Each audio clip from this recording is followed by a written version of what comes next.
It will take time to come to terms with everything that happened in the Dominion. But time is the one thing we always seem to lack.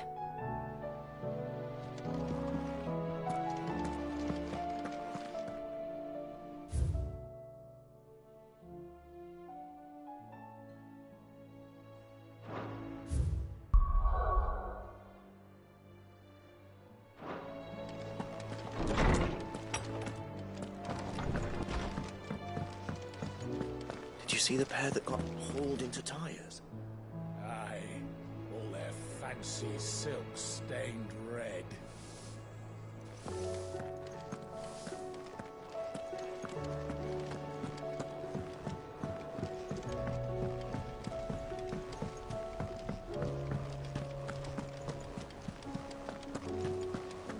Did you see that?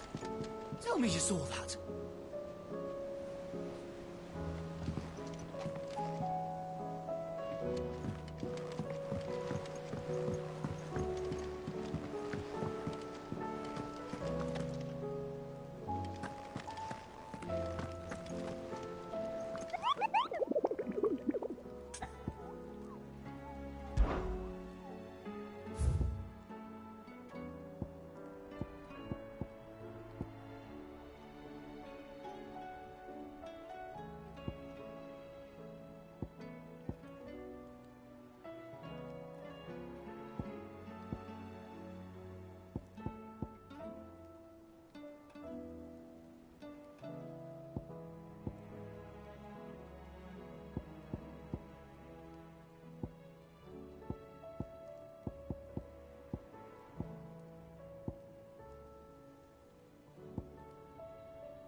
Otto, how fares the realm?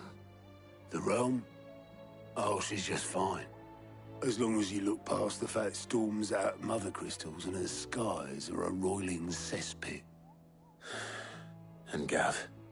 He's with your uncle in the Free Cities, helping Mid with her project. Sent an owl their way the moment the winds turned foul. Still waiting on a reply, though. Do you have any good news? Well, that depends on your definition of good. All right, fine. What do you suggest we do? Oh, no, I'm just a messenger. I leave the scheming to those more suited to the task. Could be that Lady Vivian and Old Tomes have their own thoughts on the current state of things. Could be that they don't. It certainly can't hurt to ask. I suppose not.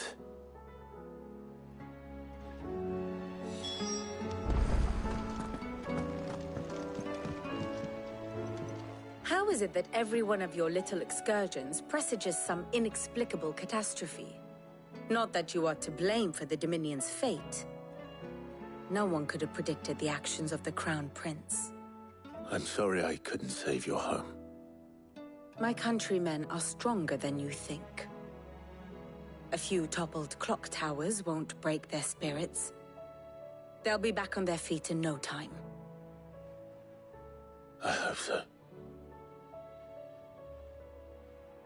Look at us. Bluer than a pair of bog crabs.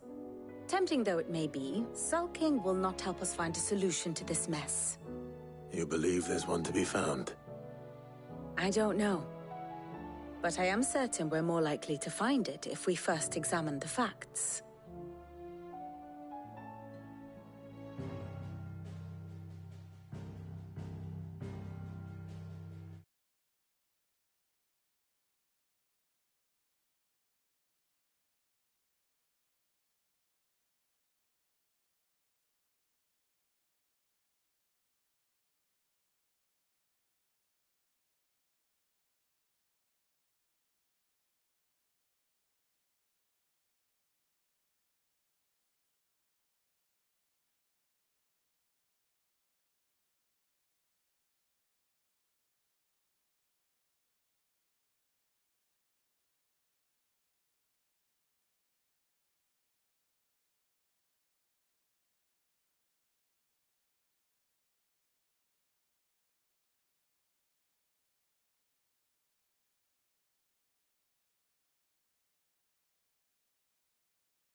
Beneath these darkened skies, fear and confusion reign over Valisthea.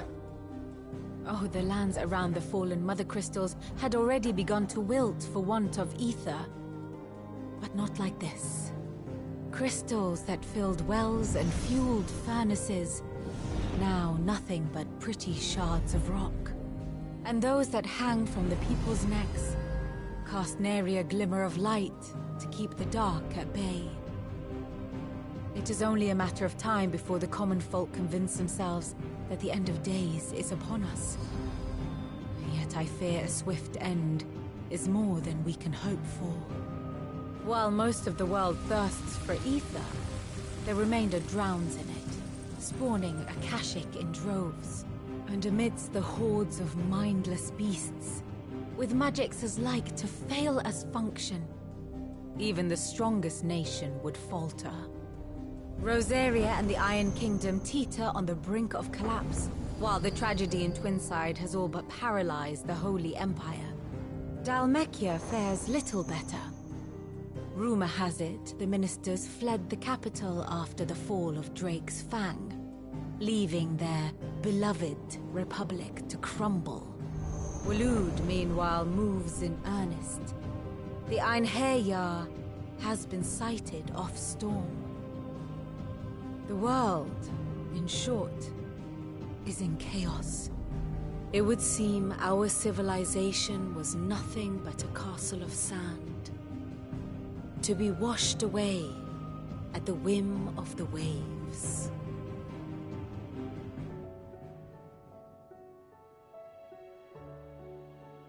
A castle of sand. Not my best flourish, but it seemed fitting. The reports I've received are considerably more blunt in their appraisal.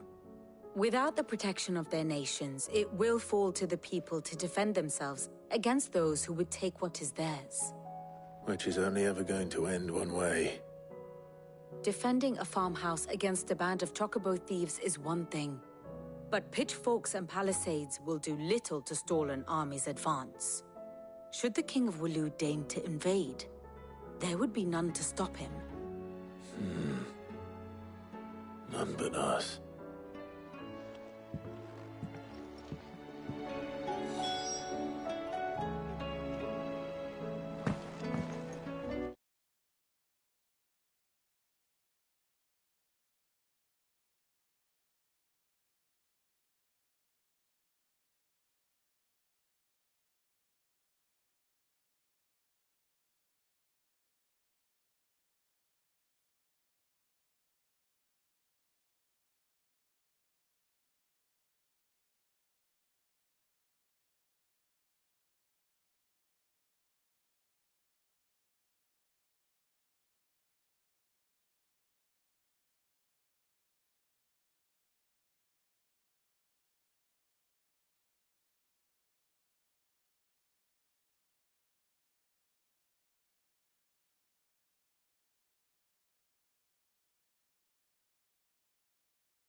Sid, did you know that chocobos are far more resilient to the effects of ether than most other beasts?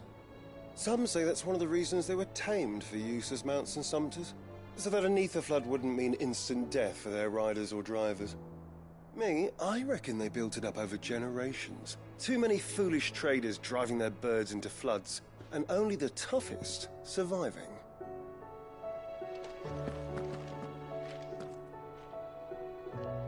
Let me guess. You're here about the skies. Is there anything you don't know, Lawsman? It doesn't take a court astrologer to augur the obvious. As for what has disturbed the heavens, that, I believe, is a question the Fallen might be better placed to answer than I. And on the 6th day did the gods tear the sun from the firmament, visiting darkness upon their prideful sons and daughters. But I dare say you remember your childhood lessons on the sins of Zemeckis only too well. You think they're connected? That Ultima was one of the gods responsible? Well, he has certainly exhibited powers that we mortals would associate with the divine. There is nothing divine about him. But he wouldn't be the first god of whom that could be said, now would he? Yet for all the fairy tales that tell of the sins, there is almost nothing in the way of actual historical accounts. Had I the Journal of Moss the Chronicler, I may have been able to tell you more, but alas, I fear all remaining copies have been lost to time. You will forgive me, I hope? Certainly not. Because there is nothing to forgive. Even without this journal, you provided us ample wisdom. And we will always be grateful for it.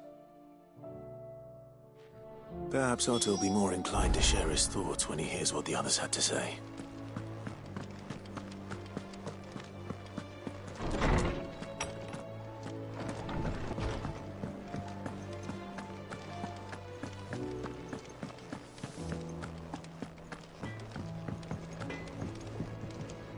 Trouble with your gear, or fretting about us guys? Unless that is... Not saying Fordian, do you?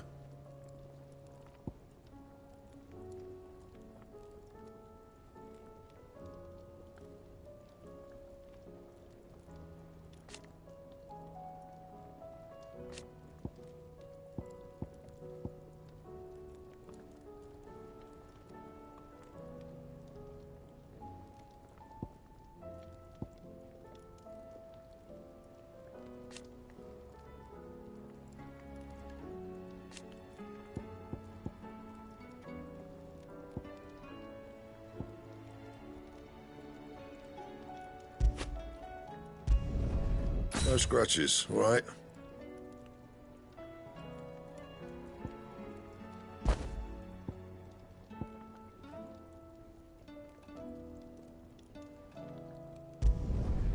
Not bad, if I do say so myself. Should last you a good while. Not bad, if I do say so myself. Should last you a good while.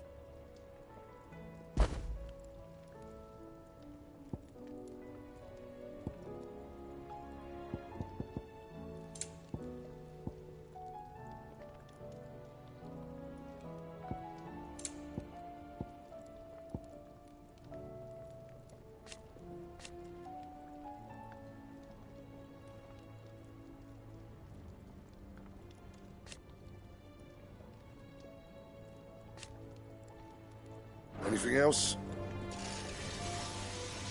Yeah. What do you want?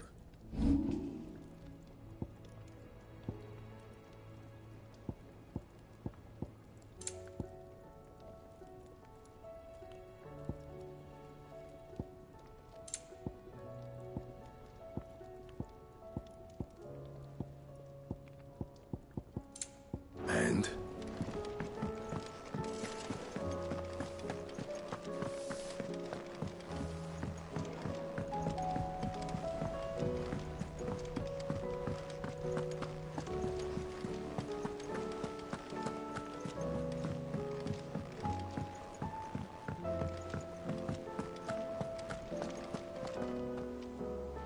Clive, we have a problem.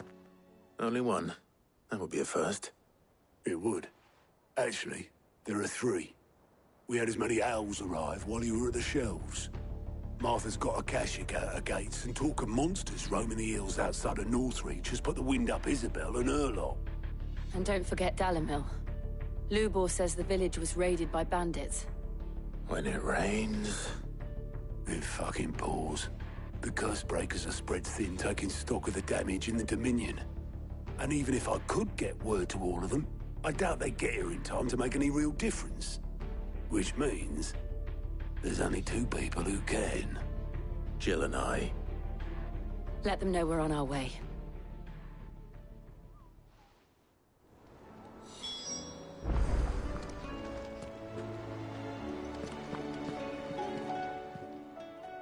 How are you doing? Quick look.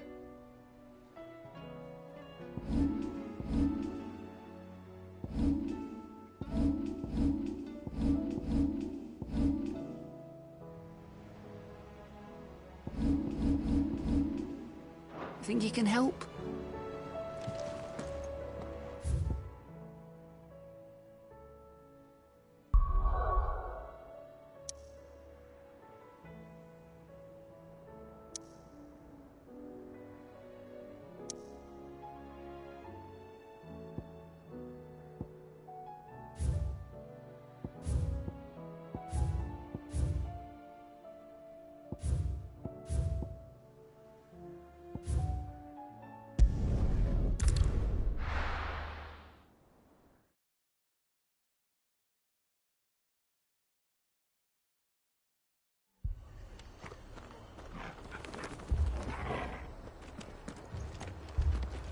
The Akashic attacked us out of the blue, and there's no telling when they might be back. You best keep that sword handy, Sid.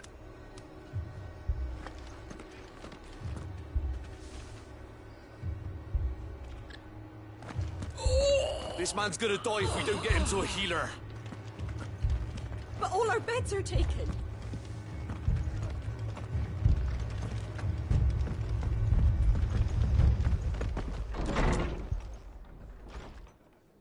Martha.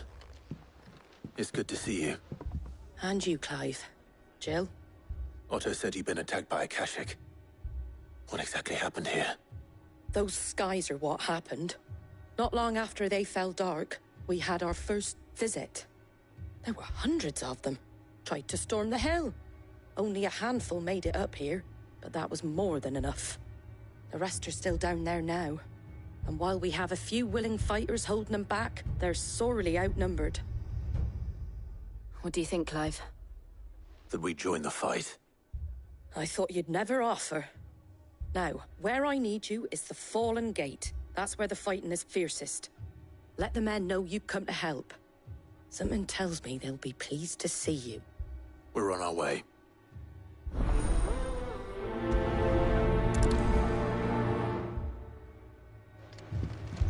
Do you think there are as many as Martha says? More. If they ain't clawing at the gates, they're climbing up the cliffs near the lift. The lads are doing what they can to keep them out, but unlike the Akashic, they need sleep.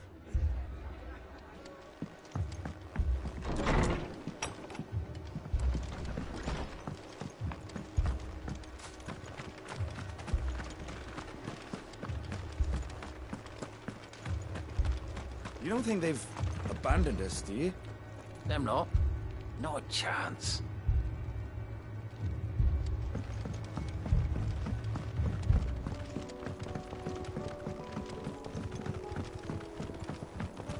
Barricades we've set up around the town won't hold the Akashic back for long. Might buy us a few moments to say our last farewells, though.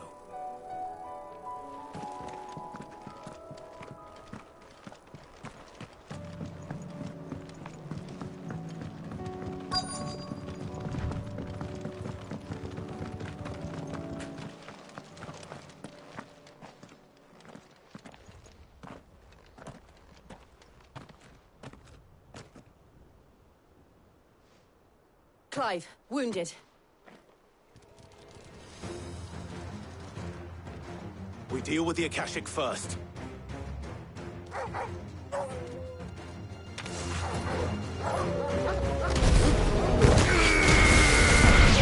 Kill!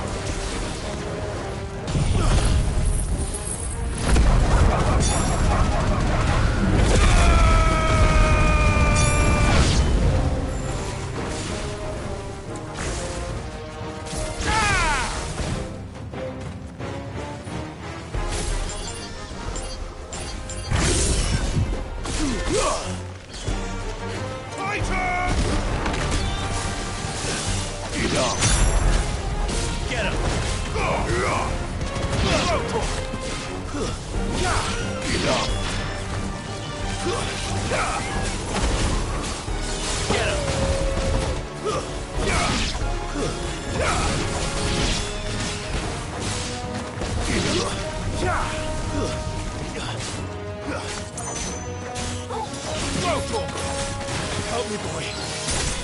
It's over.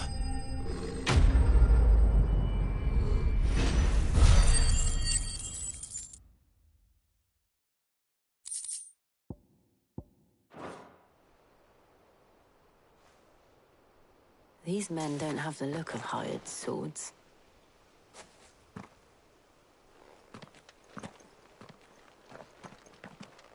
If you've come to rob this place... You are mistaken, my Lord Rosfield. We're here by Madame Martha's leave. How do you know my name? Forgive me, my lord. There wasn't time for introductions.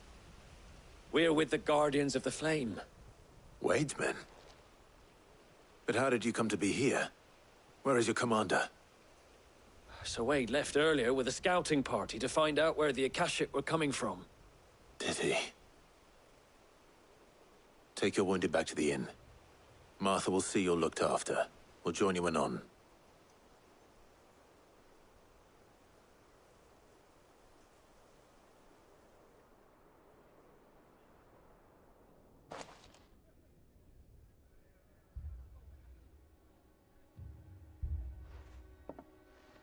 And to think you took them for thieves. A fine reward for holding off the horde, that is. When did Wade and his men arrive? Not long after Rosalith fell. The Guardians asked me to shelter some of them that had lost their homes.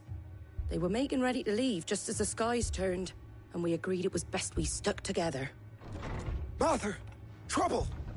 The scouting party's almost at the lift, but they got a pack of Akashic snapping at their heels! And they've got wounded with them! They're not gonna make it! Damn it all. We'll worry about them, Martha. You look after everyone here. If any can still fight, send them to the lift. I will.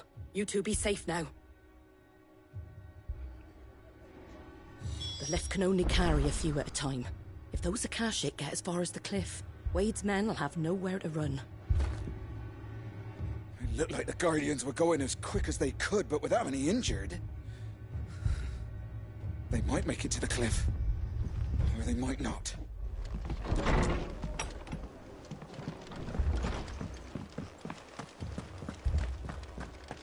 My brothers. Mad dogs. The lot of them.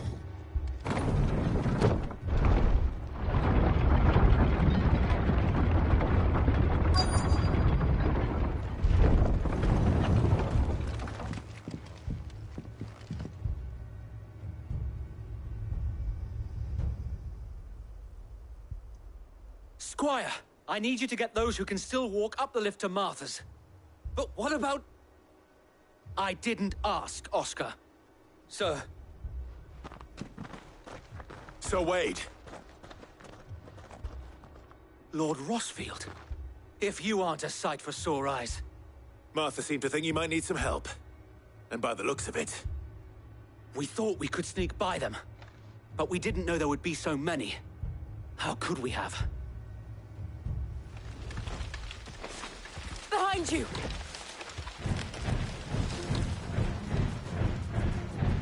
Damn it! We need to get the injured to safety. Do you think we can hold them off? We can certainly try.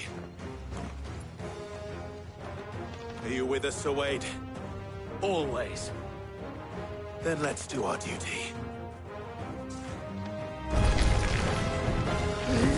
Get him!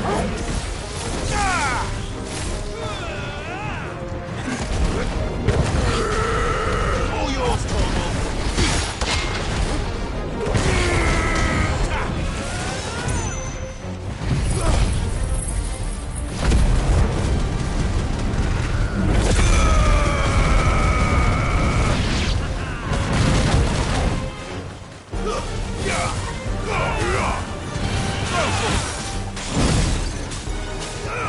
Over here!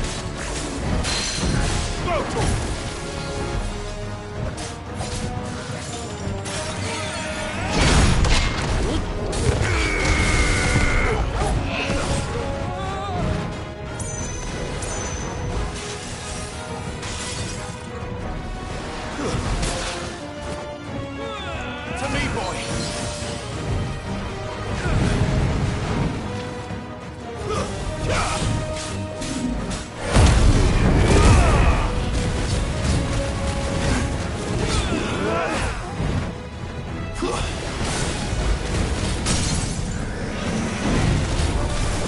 Over here!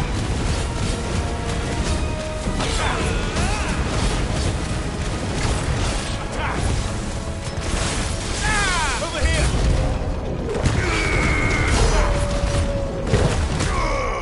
Over here!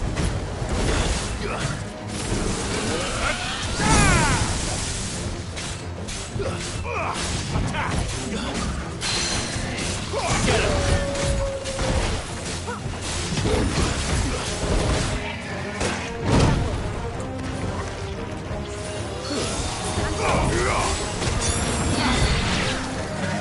Go for it! Get him! This one!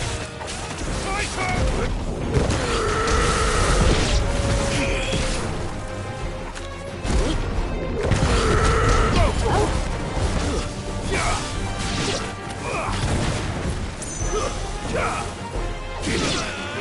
Get him! Over here!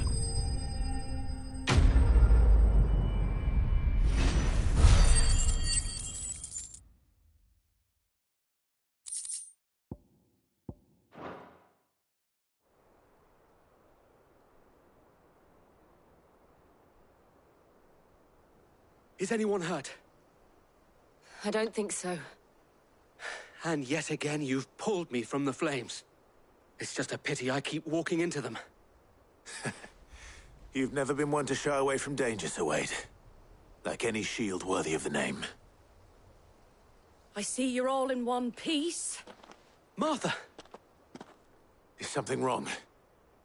The lookout saw smoke coming from down Eastpool way. Too thick to be a hearth. A second horde. Feel like finishing the job. Always. Jill and I will make for Eastpool. You'll need to move the injured without us. Don't you worry about them. The moment my men are safe, I'll follow. Good luck.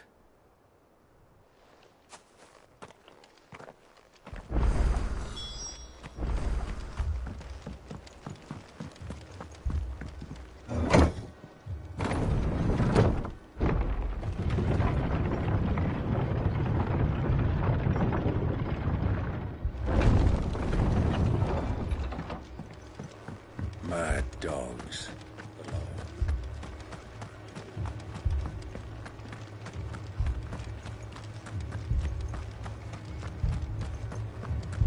This man's gonna die if we don't get him to a healer.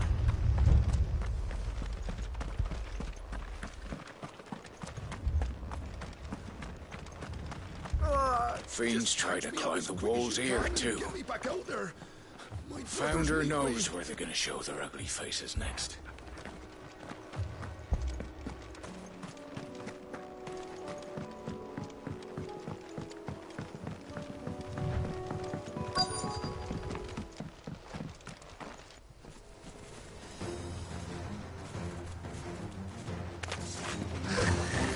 They're headed for the rest.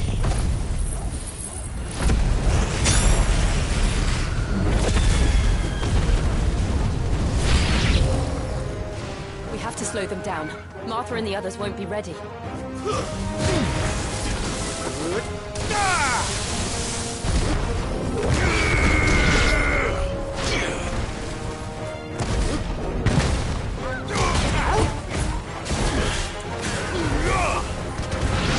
This one.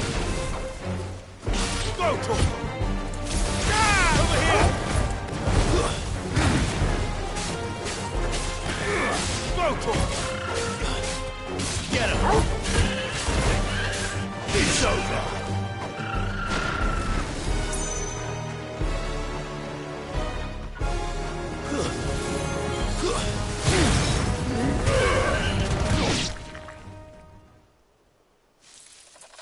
Something's coming.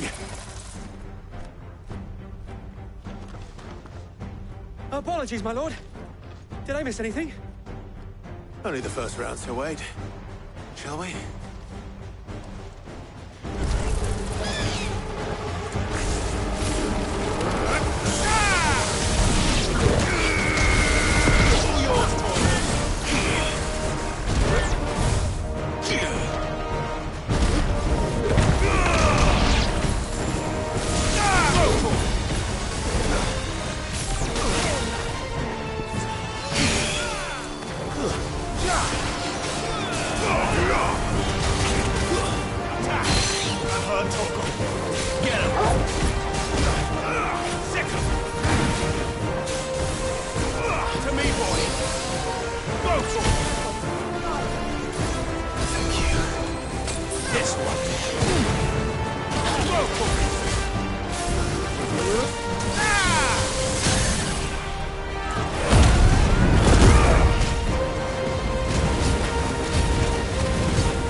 Do you see any more?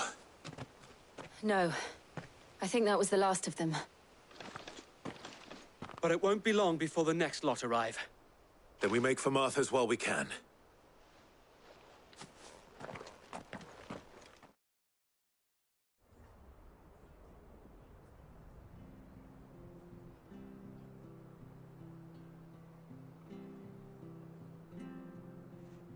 What did you find out there?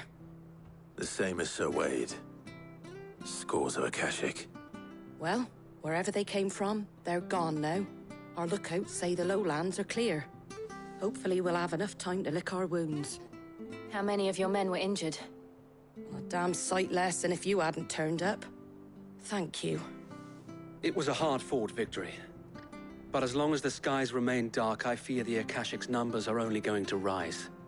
It's not a matter of if the Horde will be back, but when. And whether that's sooner or later, we'll need to be ready. The inn here affords a good view of the land, and is easily defendable. I'd like to make this one of our outposts. What do you say, Martha? You'd have more men to guard the rest.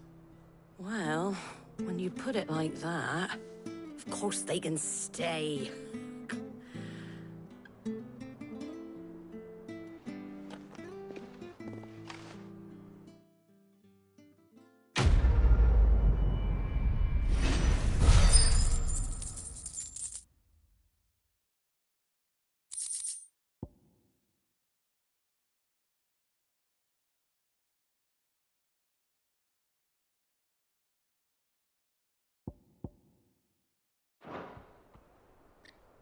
My lord, there's someone I'd like you to meet. Oscar, over here.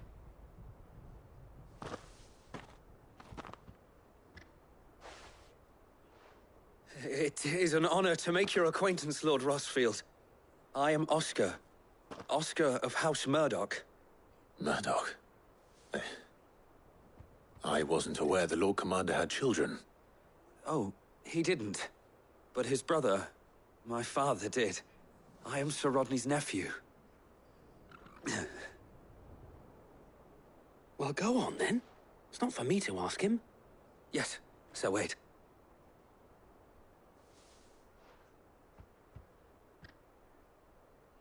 If it please you, my Lord Marquis, might you take me as your squire?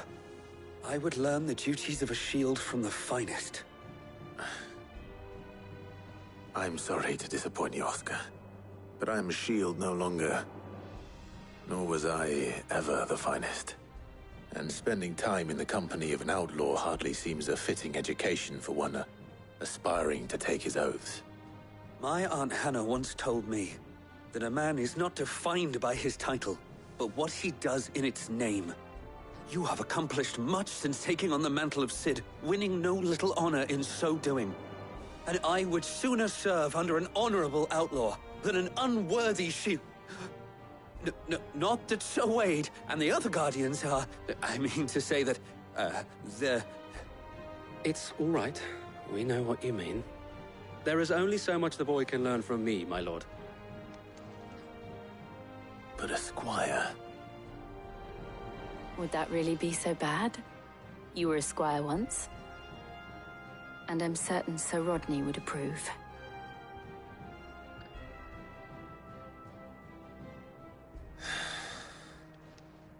Know that I'll show you as much leniency as your uncle showed me.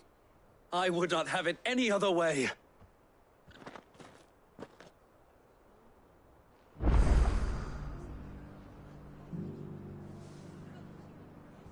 I will not let you down, Lord Rossfield. You, or my uncle.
We shall be staying here for the time being, and not just for the ale.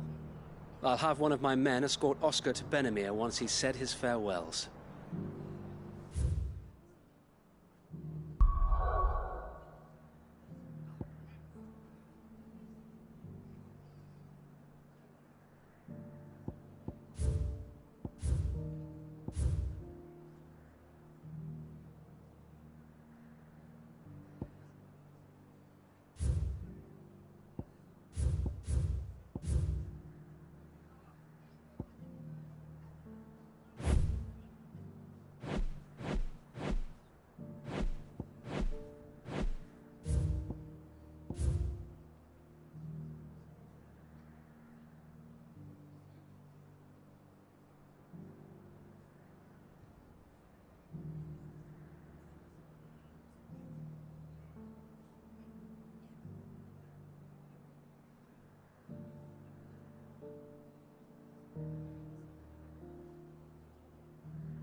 bastard. Couldn't run because of the weight of his load. Still, better a branded than one of us.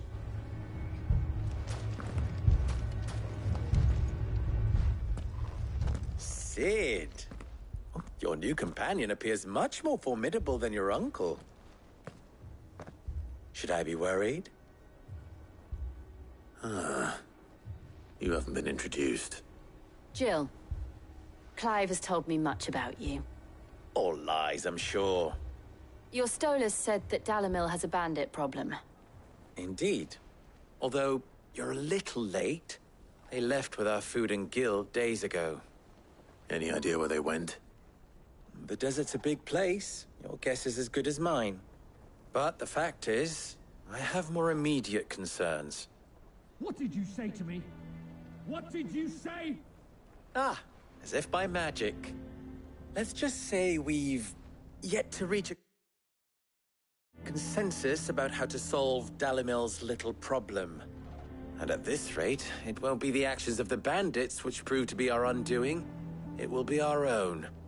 I've tried reasoning with the dissenting parties, but even the Desert Hare has limits. Perhaps we could talk to them. What makes you think they'll listen to us? What makes you think they won't? She makes a fair point, Sid. And you won't have wasted much of your precious time if you fail. They're just across the courtyard.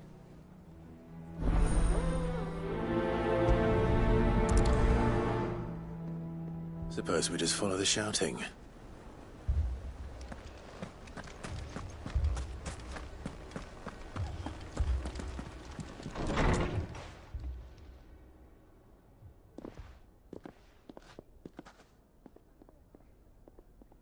You wouldn't talk like that if it had been your men whose throats were slit. Blood for blood, it's the only way. We hire mercenaries and have them mount the bandits' heads on our walls as a lesson to the rest. And what happens when those mercenaries are slaughtered like your men? Are you going to hire more? We're better off using that coin to buy food and supplies. If we hire mercenaries, the only thing we're buying is the bandits' ire. And you cannot fill empty bellies with that. Do you hear me? But what happens when they come back? Maybe it'll be your throat that's slit. That's enough. Both of you. Any more of this and I'll throw you out myself.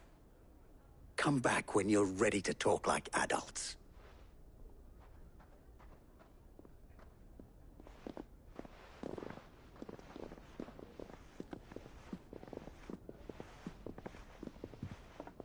Victor? What's he doing here?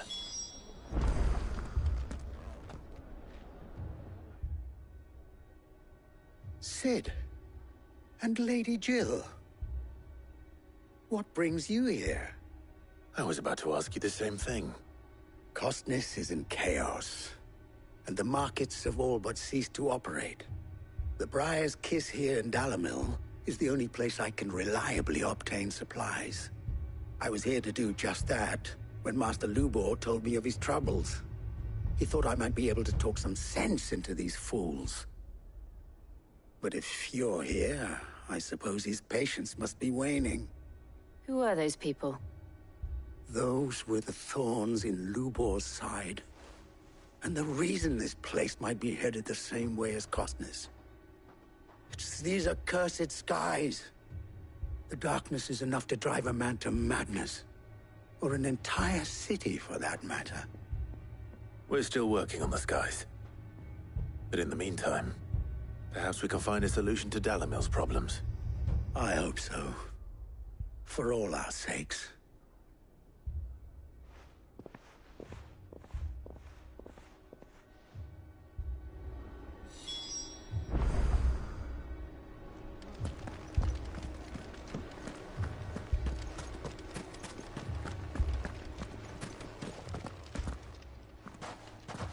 So, you see my predicament? What I saw was a room full of people who were angry and afraid. And with good reason by the sound of it. But if left to smolder, that anger and fear could set the entire town alight. My thoughts exactly. What to do? Both sides wish to protect their homes and livelihoods, if only they could agree on how. But as long as they are divided, we are vulnerable. And if there's one thing bandits like, it's an easy target. What would Sid the Outlaw suggest?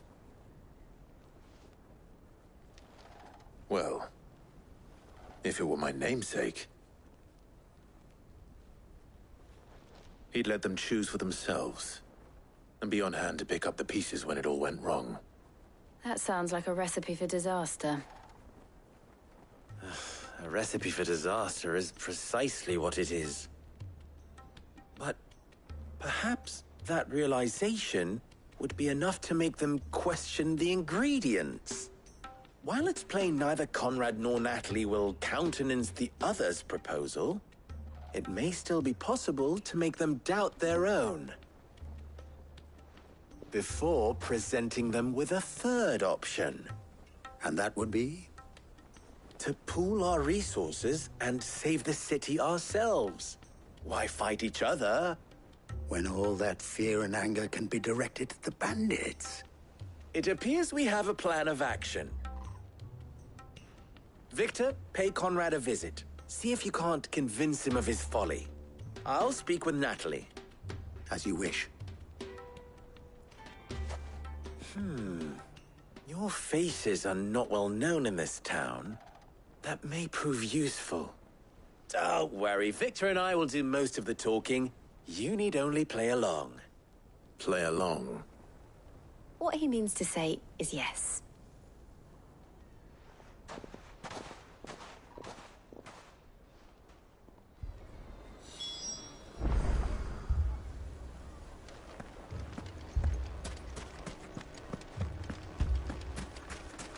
Picture it, Conrad. Your own city guard. With you as captain. Me? I don't know about that. Next thing you know, Natalie'd be offering the bandits bed and board.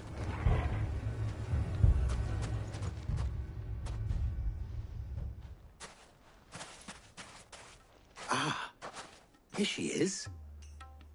The Lady of the Spear herself. Conrad, may I introduce you to Jane, commander of the Red Wings, the oldest mercenary guild in the Free Cities. A pleasure, my lady. The pleasure is all mine. As I told you, I summoned the commander here from Canver to inquire about a contract. Victor says you told him no. That there aren't any men left to hire. Is that true? True as the crystals cracked. Nobles came and claimed every last one worth his salt. And not just from us Red Wings. You know of the 7 high houses. There must be 2 swords assigned each one. Granted, we have a few boys left. If it's boys you're looking for. Well, Conrad, are you saying that Dalamil's finest cannot defend this town better than a gaggle of unblooded striplings? That a band of beardless youths could better avenge the deaths of your brave men than you yourselves? Absolutely not. We'll show those bastards who they're dealing with.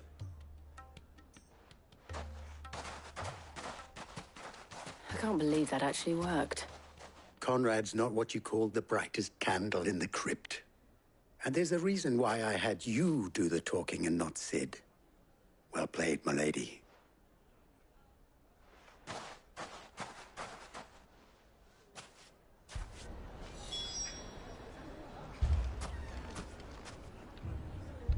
I wonder if Conrad has the right of it. We always called on sellswords and the men of the Rock to guard our gates before. We don't have enough blades to arm everyone, nor enough physicers to heal the injured. I don't know if we can do this alone.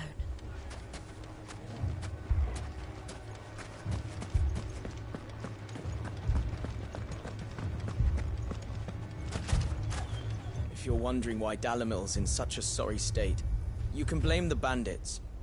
Them and the mercenaries who are guarding the gates. Though I can hardly fault them for running. Fighting would have meant death. Did for more than a few. My shop?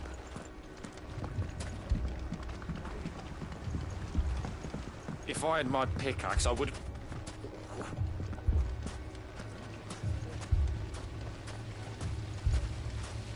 I mean, it may still be possible to buy something, and we may yet be allowed to keep it. Yes, but... All this after the last sellswords we paid for proved themselves such reliable souls. You'd have us throw good gil after bad.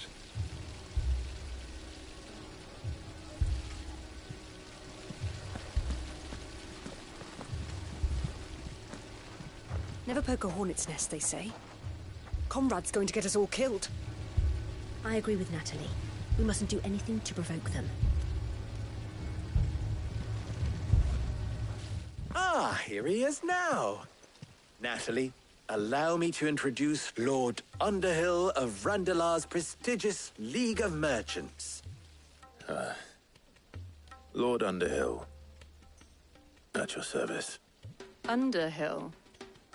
I was just telling the good lady of our conversation, my lord, and how you were lamenting the state of the capital's stores.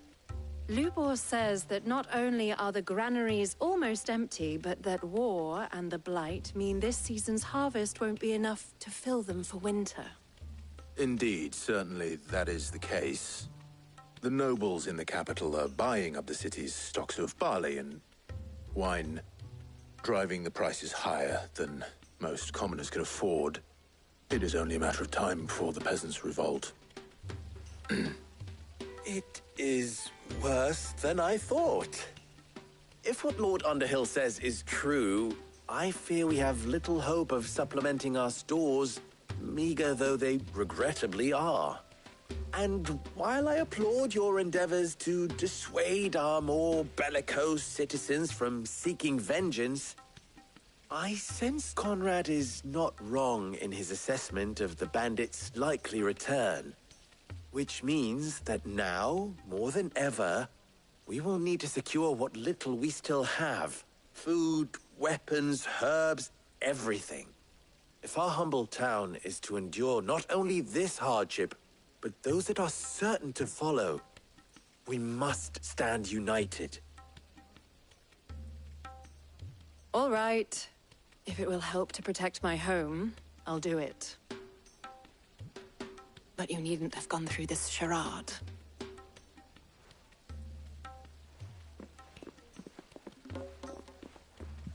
Thank you, Clive. Your performance was nothing if not workmanlike. She saw right through it. I didn't say it was good, merely that it produced the desired effect. Now, my scouts should be returning shortly. Meet me back at the Briar's Kiss, and we shall see what we face.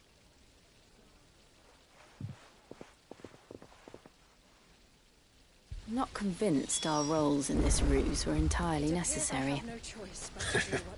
I don't know. Conrad seemed quite taken with you. Mummy, I'm scared. Oh, I'm ruined.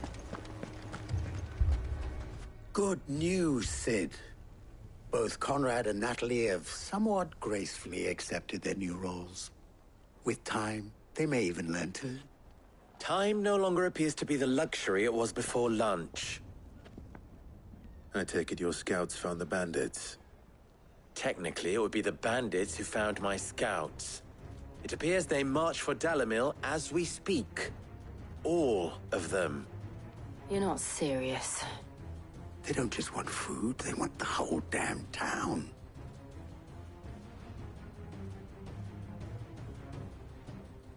I have a favor to ask.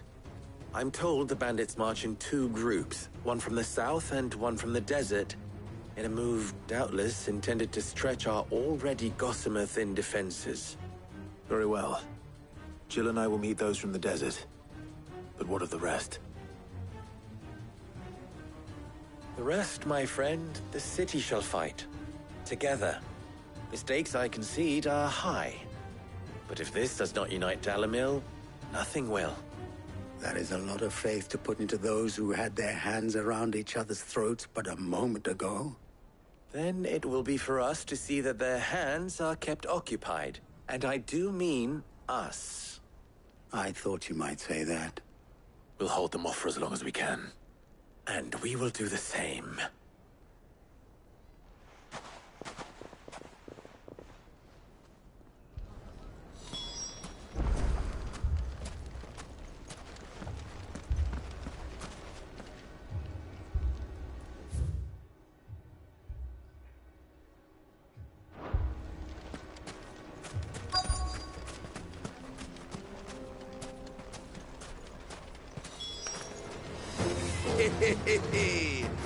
The women folk have come to buck us.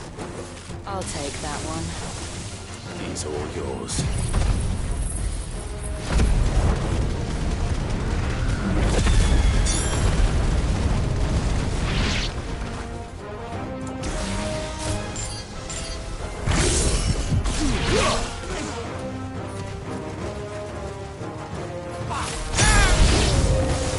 They mean to overwhelm us.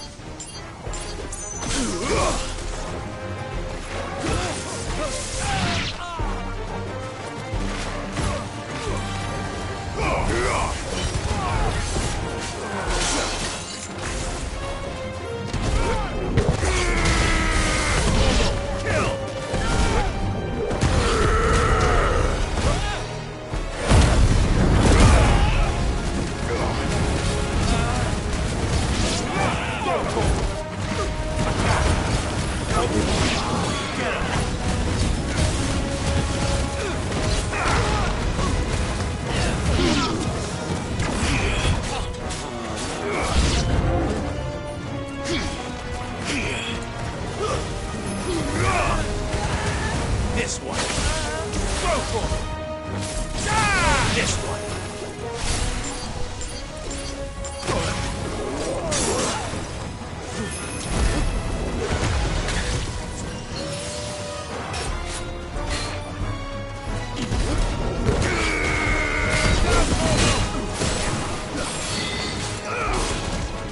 I've heard Toko. Over here.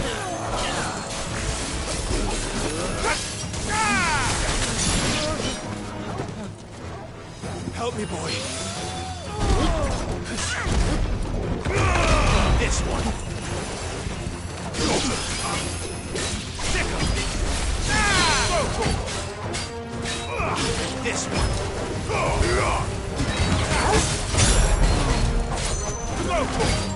Nice try.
The townspeople. Could they have held out? I don't hear any fighting. What do you think? That we should hurry.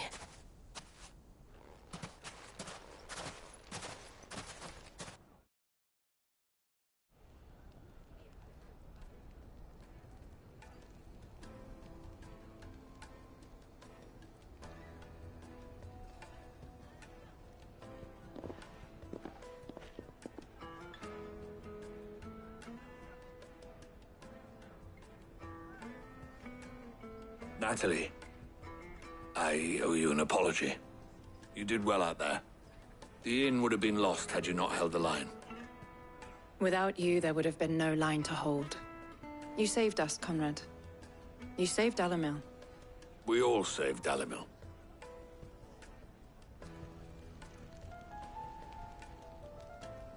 Conrad seems to have had a change of heart.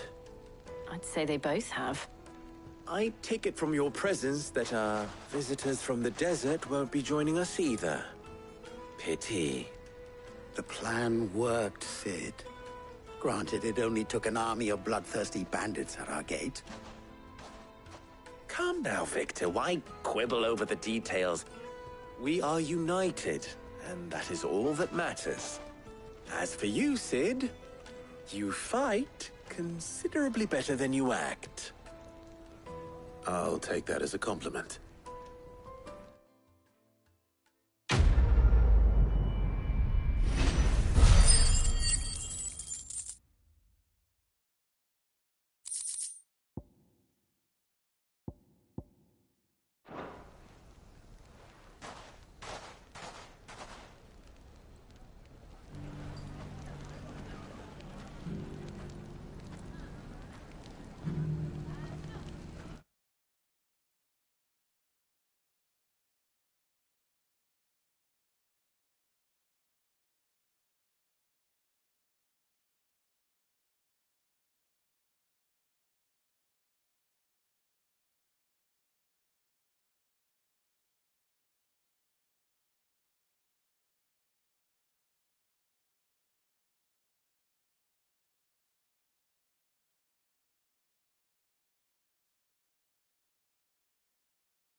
Now, if I could only convince the people of Costness to work together.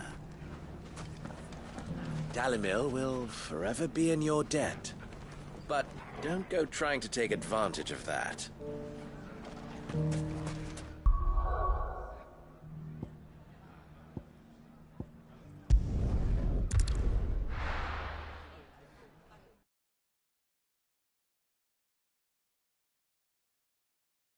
First we find Isabel.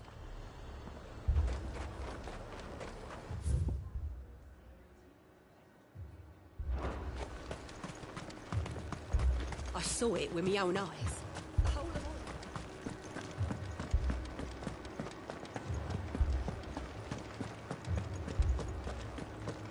Four left for more on the captain's orders. The sunless skies portend. The two soldiers were carrying another. They didn't have any.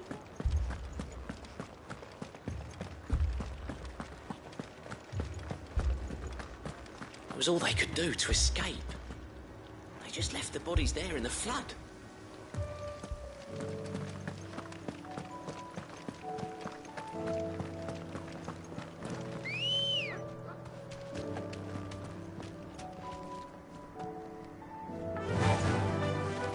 Fly, Ambrosia.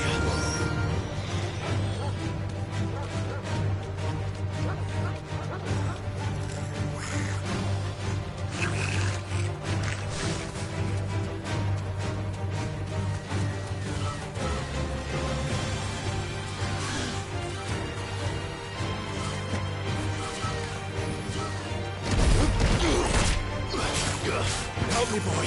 Well done, Tom. This one.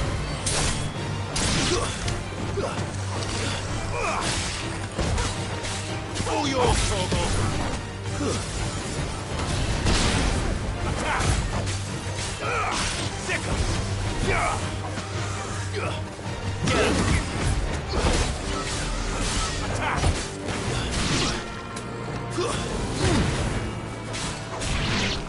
Over here! This one.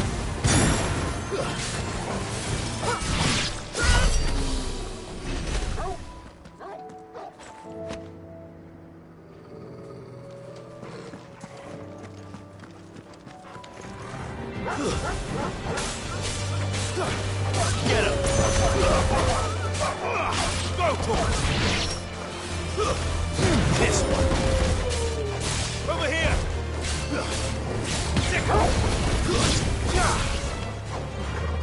Go for it! This one.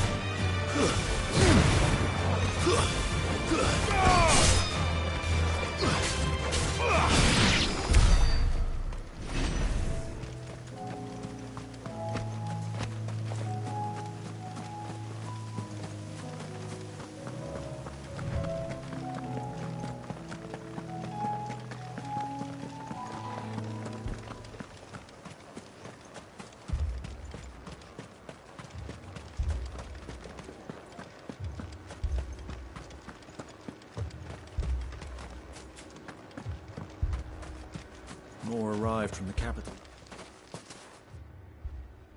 My lord. Milady. We received the dame's message.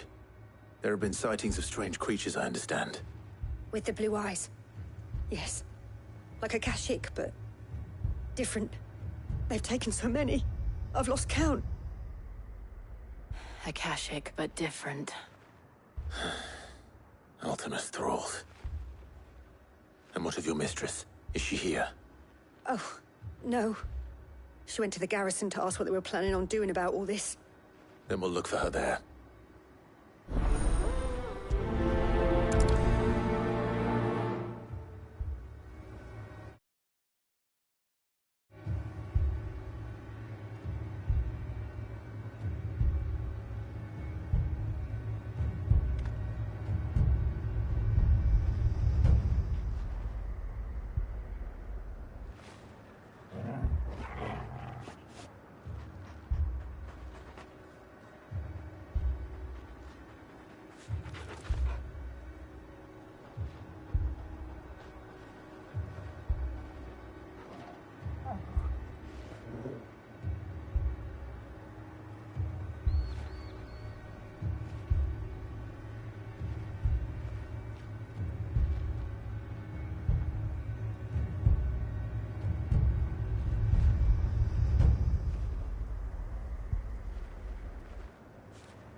More arrived from the capital this morning.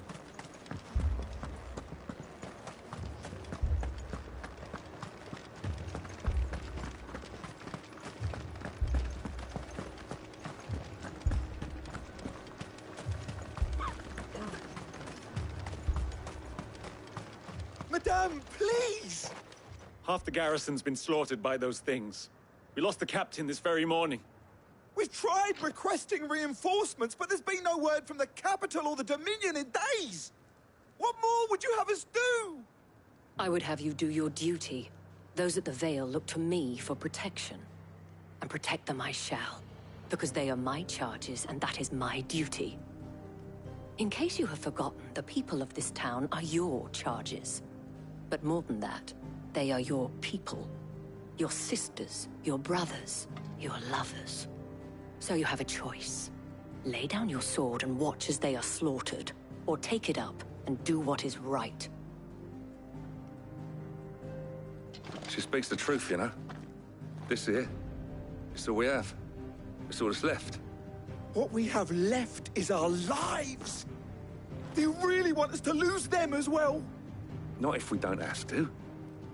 Look, there's a cask under the captain's bunk. Let's talk about this over a drink, eh? I'm listening. I'll have a word with him.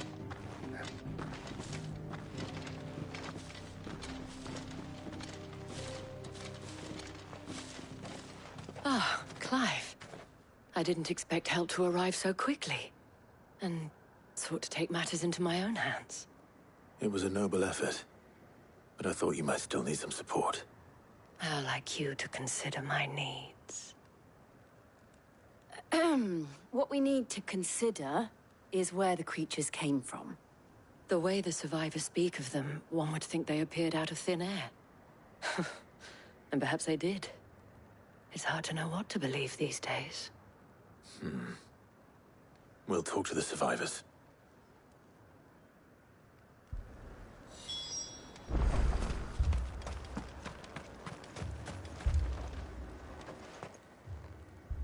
You're a pikeman, yes? What happened? I've got family in Moor. I heard the flood was spreading, so I went to see if they were all right. And a pack of them glowing things found me in the meadow. I ran for my life. I never did get to the village. Leave that to us. My family? They're still in the capital. Don't leave me, I'm sorry, darling. I truly am. It's all right. Give me your arm.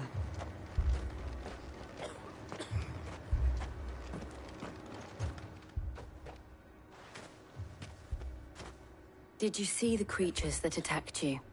Creatures? Yeah, they came out of nowhere. They went for Joseph first, then me, and then they were just gone. Do you remember where you were? On the road from Oriflamme. We just passed Moor when... Where's my Joseph? It's all right. Just rest now. At least we have an idea of where the thralls might be now. We should head for more.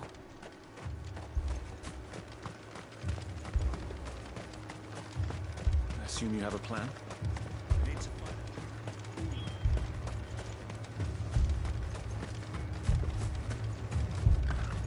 It was all they could do to escape.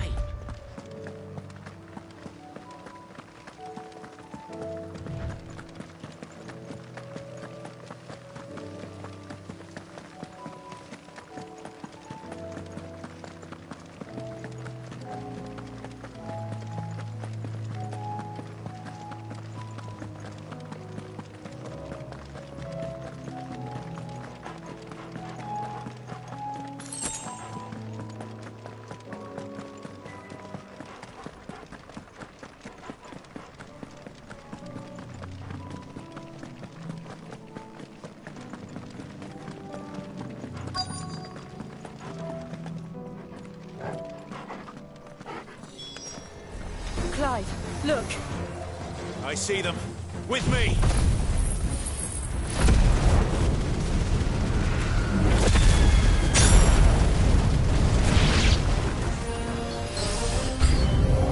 Should I prime? Save your strength.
Soil and stone!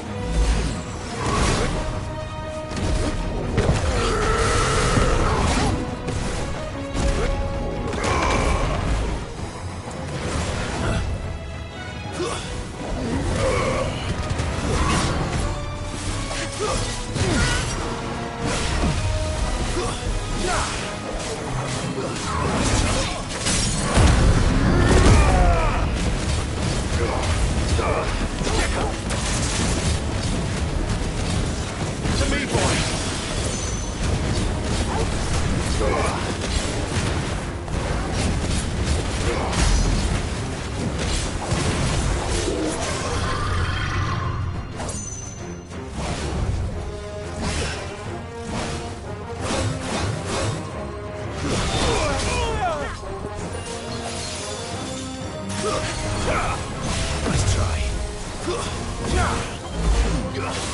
Get him. Go for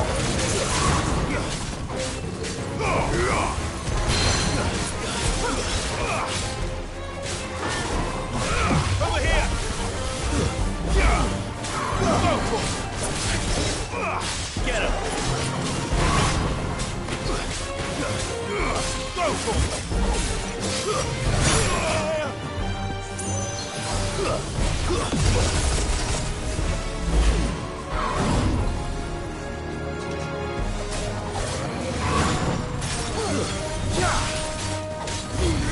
get him. Farewell.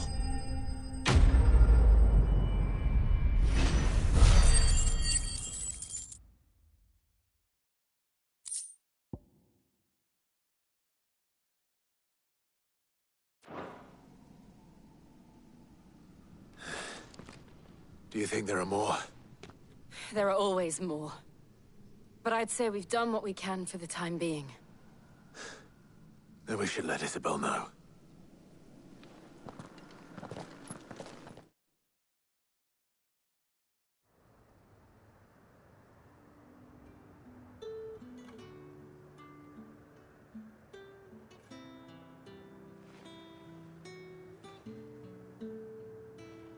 You have the town's thanks. Don't thank us yet. There will be more. Many more. And you'll need to be ready for them. Oh, we shall. Isn't that right, Captain? Yes, milady. The garrison will be ready. Philippe here has convinced most of the men to remain at their posts. For now, at least. Hearing that the Dane would look kindly on any man who committed himself to the task certainly didn't hurt. It's not the most selfless of motives, I'll admit. But whatever it takes, eh? Now me, I never needed convincing. I became a soldier to protect the people I love. And the people I love include the ones standing before me. Handsome and chivalrous. Now, if you don't mind, I have sentries to post. Milady.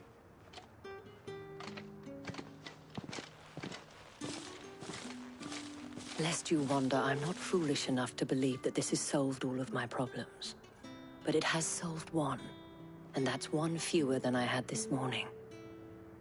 Thank you again, Clive.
Our friends seem to have things under control. For now, at least. Let's go and put Otto's mind at rest.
I'd be happy to tell Otto everything that happened.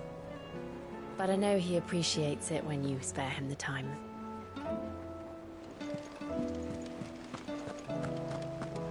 Did you see that?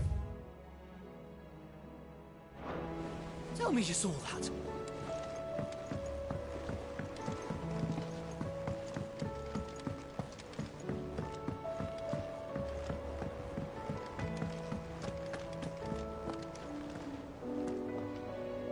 Was wondering when you turn up. Had owls from all our friends thanking you for your timely intervention. How is it you always manage to arrive at just the right moment? Luck, I suppose. Any word on the rest of the realm? Let's see. Storm's still crying out for mother crystals. The nations are still in chaos. And the skies are still the colour of a kick in the kidneys 2 days on. So... Right. Clive, we knew this was going to happen. Well, not the bleeding skies part, but you take my point. Now's not the time to second-guess yourself. Now's the time to visit the infirmary. Taya says your brother's awake. Thank you, Otto.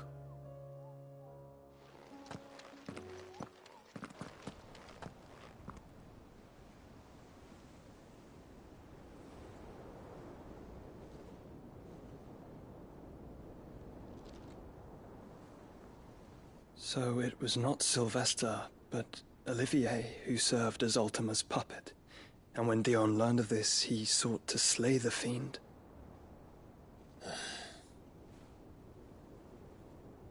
Only for his father to take the spear that would have freed him. Enough to drive a man to madness. Small wonder he hasn't stirred. I would be afraid to wake. Had I but reached out to him sooner, warned him of the threat Ultima posed. But now, both an empire and her prince lie broken. Joshua, what do you know of Ultima?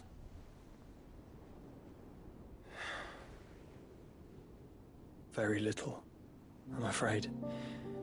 Despite my best efforts. 18 years ago, as I lay buried beneath the rubble of Phoenix Gate, 'twas not death who came for me, but another. And it was while in my rescuer's care, I first heard of Ultima. I've been chasing his shadow ever since.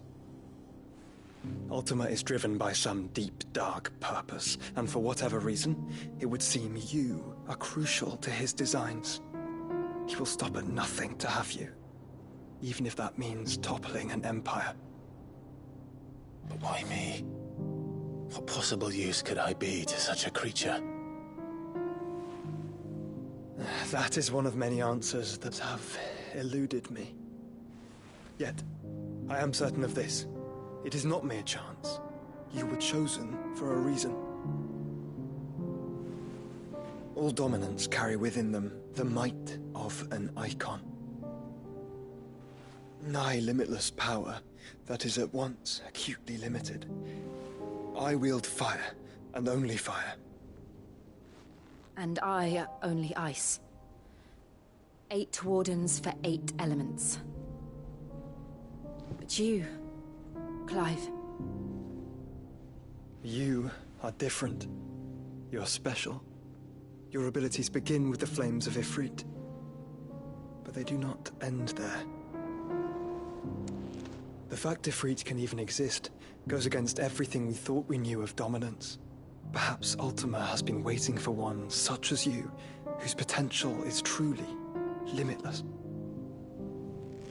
I've encountered that thing several times now.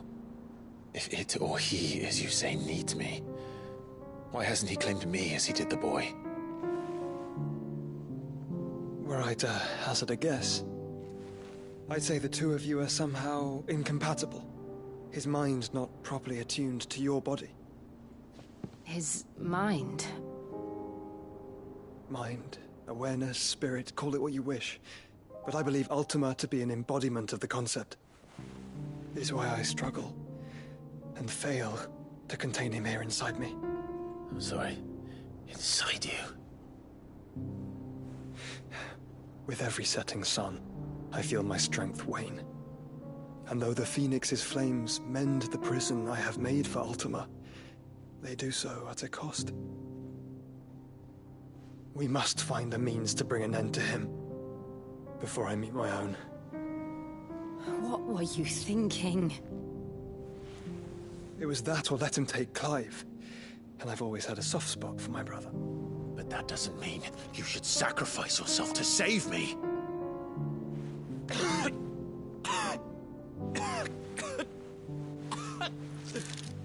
Joshua. Clive, it's Gav. There's an army of Akashic at the gates of Canver.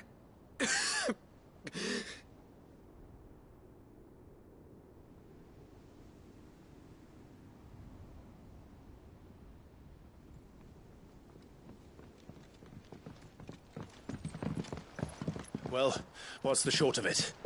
I thought Tyre told you. The capital of the Free Cities is under siege by an army of monstrosities. The city guard are doing their best to stem the tide, but numbers ain't on their side. What of Lord Byron and Mid? Were they able to escape? No, but they're all right for now. They're hiding with Gav at midship. We have to get them out of there. And we shall. Otto, prepare a Stolas. Tell Gav to stay exactly where he is. Understood. Vivian, what's the swiftest route to the Free Cities? That sounds like a question for the map. Look here. This road, through Tabor, should provide the least trouble. Good. What a coincidence. Tabor is exactly where I'm bound. Joshua, bed is where you should be bound. You don't think I told him the exact same thing? Were Tyre not such a talented healer, I would surely have been inclined to agree. But, thanks to her ministrations, I feel I may safely rejoin my attendant, who was to wait for me in Tabor if we became separated. All right, we travel together. Clive. If he stays close to me, he'll be fine. Thank you, brother. I'll look after him.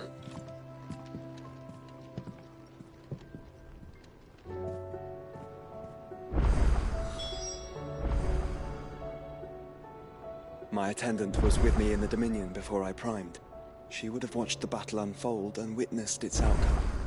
I trust you'll be waiting for me in Tabor, where I can finally introduce you. You know how I feel about this, but your brother's stubbornness knows no bounds. I'm starting to think it runs in the family.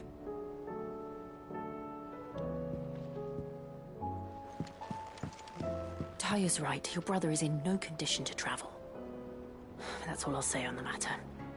It's Mid, Gav, and your uncle we should be thinking about now.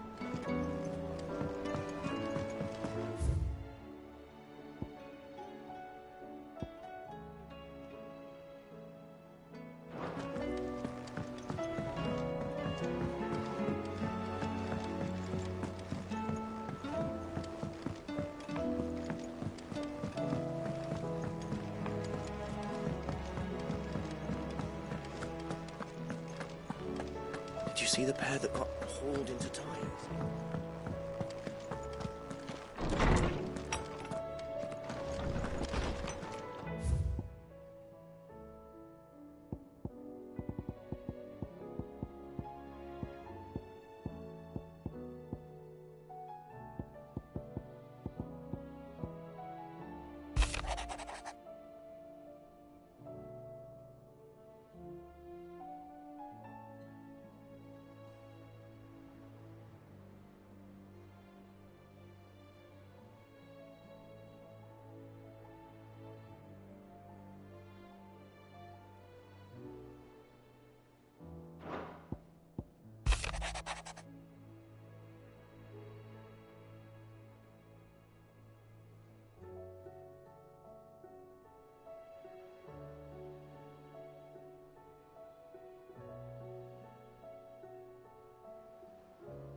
Rutherford.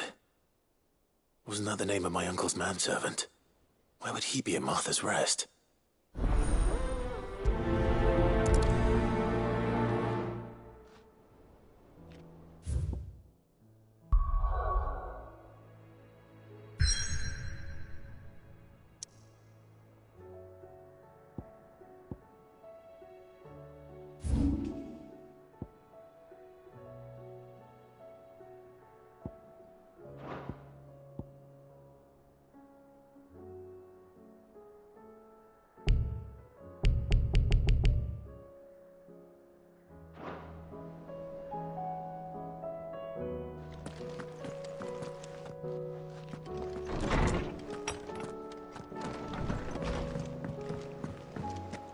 Did you see the pair that got hauled into tyres?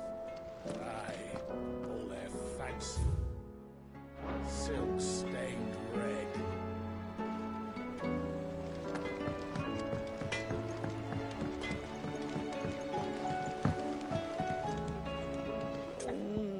What am I gonna do?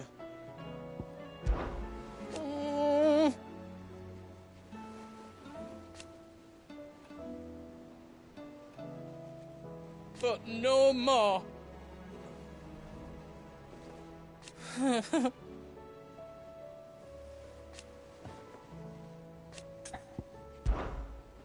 Is everything all right, Goots? You seem more discomposed than usual. Oh, I don't know what that means, but I'm in a bit of a muddle. Oh, I think Nan might be in trouble, and she's... It's all right. You can tell me.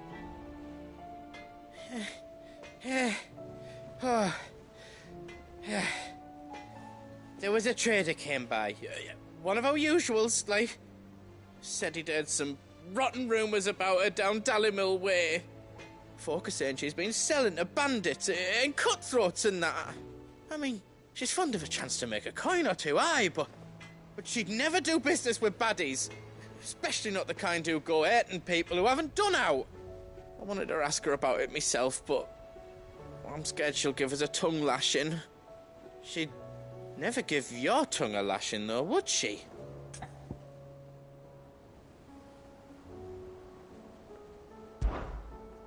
Don't worry.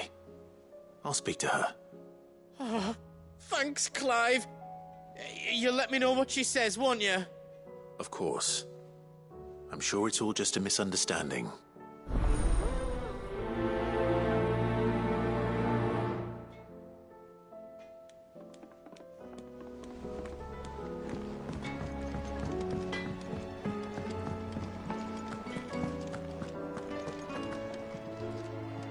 Lady Karen. How's business? Not nearly as foul as the weather. You're doing good trade, then? Both in and out of the hideaway? Can't complain. Wait. What exactly are you getting at? Not once in 5 long years do you pay my affairs half a care. But here you are today, raking me over the coals like a bloody popoto. Just asking. Out of interest. All right. I'm here because I was told that certain rumors have been circulating. About you selling weapons to brigands. Oh, are you? And who was it who knows me so well as to tell tales of my evil exploits? I didn't exactly hear firsthand. All I know is that someone in Dallimil has been spreading word to that effect. And what? You believe it? You think I'm profiting off the blood of innocents, do you? Look, I've done things I'm not proud of. Might be there were a time when I turned a blind eye to the wretchedness of the world so I could line my pocket. But that woman is no more. And you'd know that if you'd ever paid the slightest bit of notice. You're right, Lady Karen. I apologize. It was wrong of me to doubt you. No, it was. No. I reckon you've got better things to do than pointing your do-gooding finger at a poor old woman. Of course. Good day.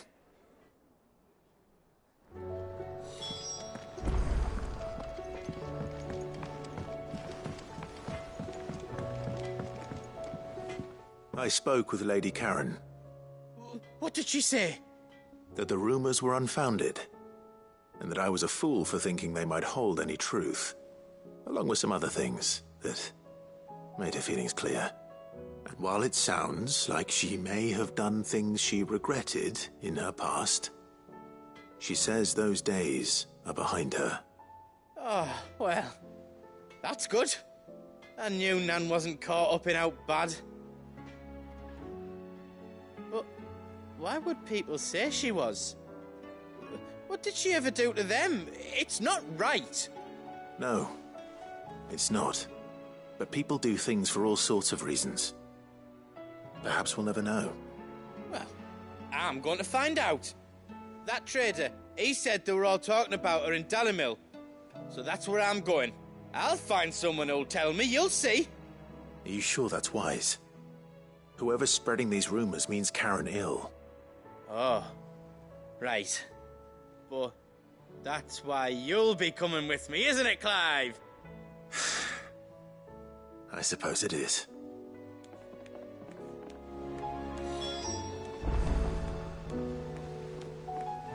I'll find out who's been making up lies about Nan, and when I do,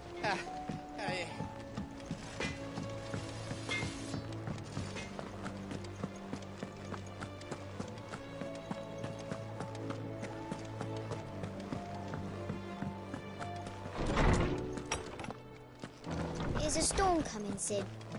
Will there be... Sid, perhaps you can help me solve a mystery.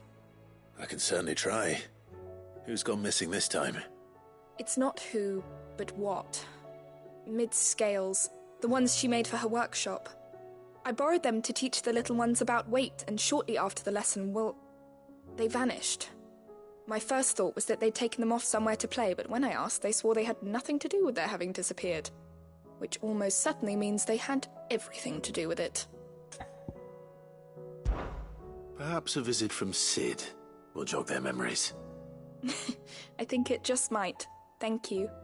I don't like to imagine that my pupils would lie to me. But if they have, I'll have no choice but to discipline them accordingly. They were in the atrium when I last saw them. As always.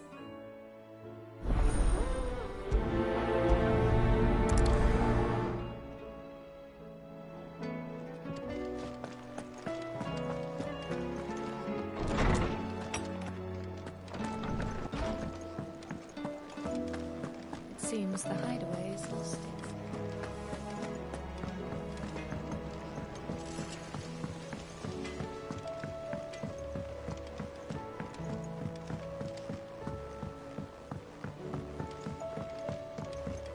I heard the Emperor was impaled on his...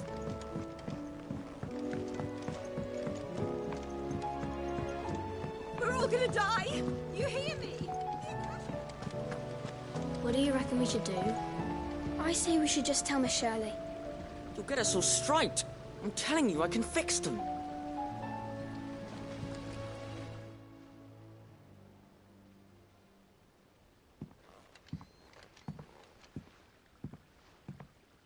Sid! Hard at your studies, I see. And what is that? It's not a set of scales, is it? No. Of course it isn't. Well, not anymore, it's not. Oh! And just how long hasn't it been one? We're sorry. But we didn't break them. We dismembered them. Just like Miss Mididol showed us. Miss Mididol? And why would she have you dismembering her creations? Because that's the only way to become a ninja-neer. Miss Mididol said, the best way to see how something works is to take it apart and put it back together again. Well, then your work is already half done. Carry on. About that. The taking apart was easy enough, but It's the putting back we can't work out. Speak for yourself. The heavy thing goes at the bottom. Then...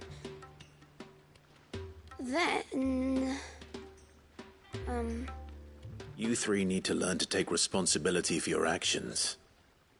So let's have a look at these parts with fresh eyes, shall we?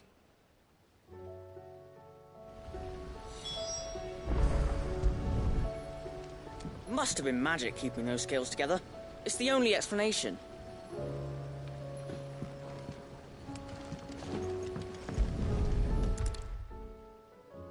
All right. Everything here was once part of Miss Midadol's scales.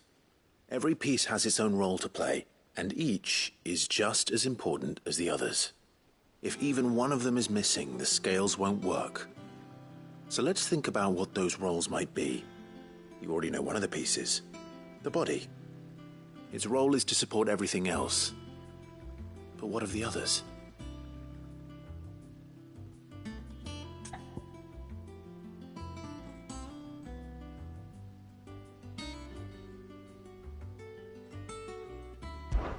This is called the arm. Why do you suppose that is? It doesn't look much like an arm. You're right. It looks more like a wing. Like a chocobo wing! You've ridden a chocobo before, haven't you, Sid? Will you teach me to ride one day? I'll think about it. Now, what do arms do? Hold things. So wait, maybe this arm holds things too? Good thinking. You're on the right track.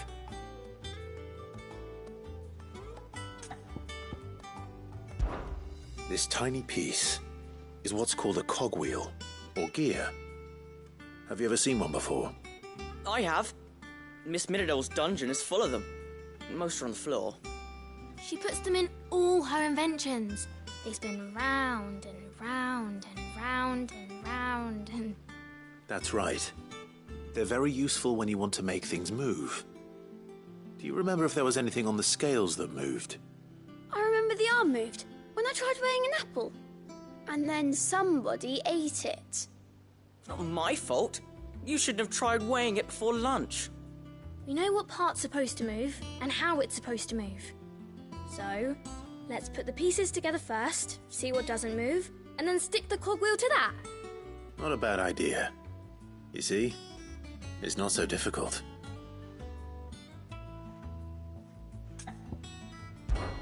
These round parts are called the pans. You all know what a pan is, don't you? I do. Molly uses them in the kitchens to fry bangers. But these aren't for frying bangers, you idiot. They're for weighing stuff. But what if I wanted to weigh Goots? I don't think he'd fit on that little thing. Probably not. What are the chains for? Holding the pans up? Well spotted. Which means something must hold the chains up in turn. So, now that we've taken stock of the parts and learned what they do, what do you think? I think we've got it. Then here's what we'll do. You tell me what goes where, and I'll put the scales together. Well, obviously you need to start with the body. All the other pieces fit onto it, don't they? And the arms go on the body, just like real arms. Or wings, if you're a chocobo. And then the arms hold the pans by the chains. Very good. Let's see if that works. There. All finished.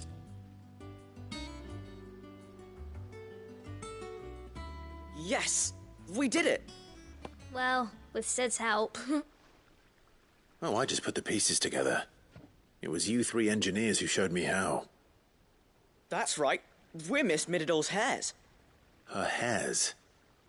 Yeah, hares for the future. She's showing us her secrets now, so we can help out the hideaway when we're older. What do you think, Sid? Are we almost ready? With a little more help from Miss Midadol and Miss Shirley, I'd say it won't be long at all.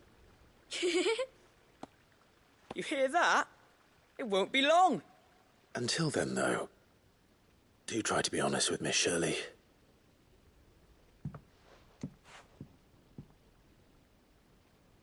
Hey, look! We never used the cogwheel. You don't think Sid forgot about it, do you?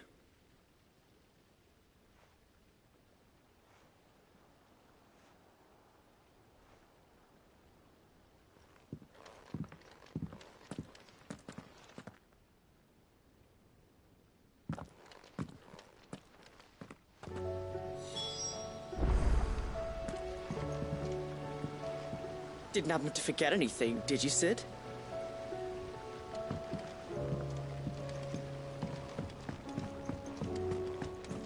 We're all gonna die! You hear me?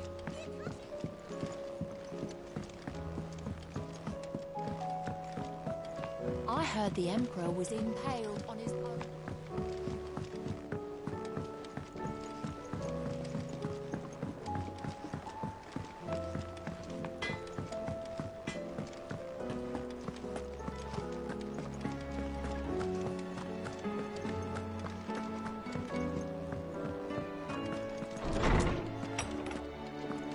Is a storm coming, Sid?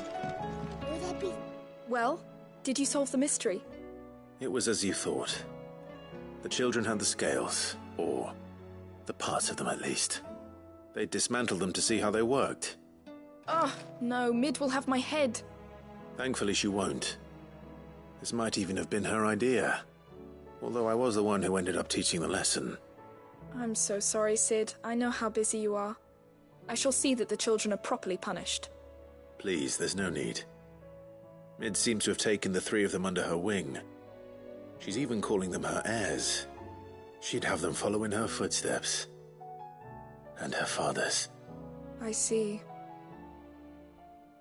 Sid, do you know why Mid has been spending so much time at the hideaway of late? She told me it was because her studies have been interrupted by events in Canva. Is that not true? No, it isn't. The university offered her a commission. In exchange for full tuition, room and board, they asked her to oversee the design of several new war engines. To anyone else it would be an opportunity, but to Mid, who lost both her parents to war, it was a bitter pill. One she was none too keen to swallow. But that should come as no surprise. She's only ever cared about bringing people hope. The very last thing war can be said to do. Which explains her heirs. She's working to give them a better life. And so should I. What's the odd engineering lesson? Ah, you've given them far more than that. And I'm sure they're very grateful.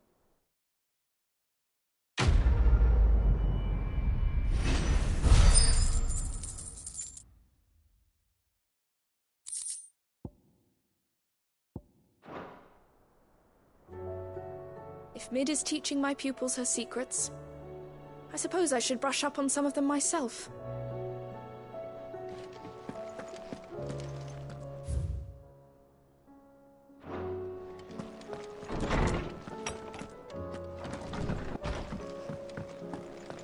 It seems the hideaway's lost its that blasted book.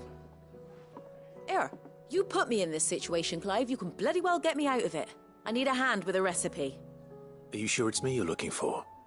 I'm not much of a cook. I'm all the cook will be needing, thank you very much. What I want from you is a little of your time, right? Oh, and perhaps your sword. You remember Ivan's stew, right? Well, despite the look of the thing, and that awful stench, people wolf it down. So I thought I'd try making one of these supposed masterpieces myself. Had a peek at the book and gave it a go, but, well... It wasn't as straightforward as you'd hoped? Ivan had the same problem. Yeah, but this is my blimmin' kitchen, and I will not be outdone. So if you don't want to be seen as playing favourites, I suggest you lend me a hand.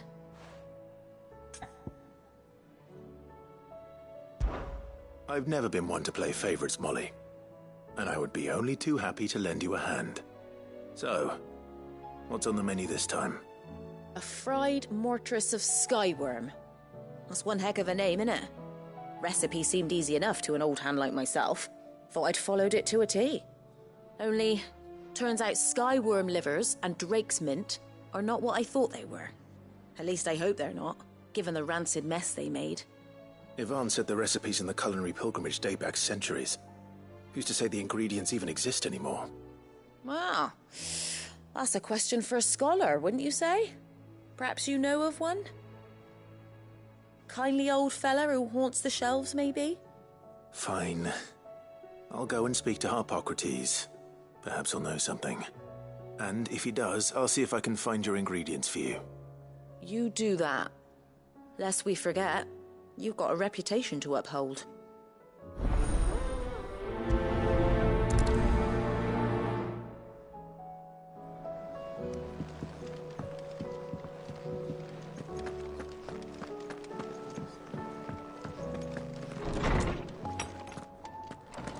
Is a storm coming, Sid?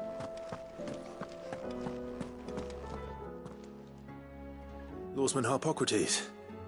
I've come to pick your brain if you don't mind. It's about the book you lent Ivan.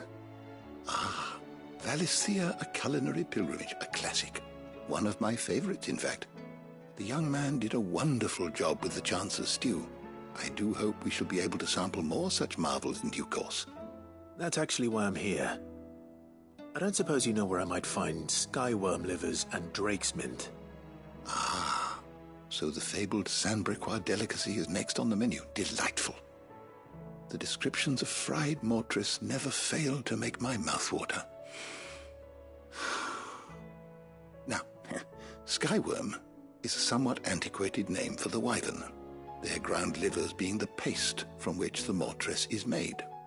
Dragon livers. How very Sandbrequois. One would have thought the disciples of Bahamut would have a touch more reverence for their icon's brethren, but apparently not. I believe the specific dragon the recipe demands is the blueback wyvern, said to be the very color of the sea beside which it resides. So we know where to look for our liver. But what about the drake's mint? Saint's bonnet in contemporary parlance, a herb which grows along the North Reach coast. I gather that one can locate the cheerful yellow flowers by their heady scent alone, so I'm sure you'll have no trouble finding them. I may add that people once believed game was best served with the flora that sustained it in life, in which regard fried mortress of skyworm is undoubtedly a typical dish of the time. Meaning that if I find one, I find the other. To Northreach, then. Best of luck, Clive. And do save me a bite once the dish is complete.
It's like a dream. The four of us out walking like we used to. Enjoying this, are you? Gav and the others could be in danger as we speak. You're right. I'm sorry. Yote is a fine scout. If Canva was attacked, she will already have begun gathering information. Tabor isn't far. We should pick up the pace.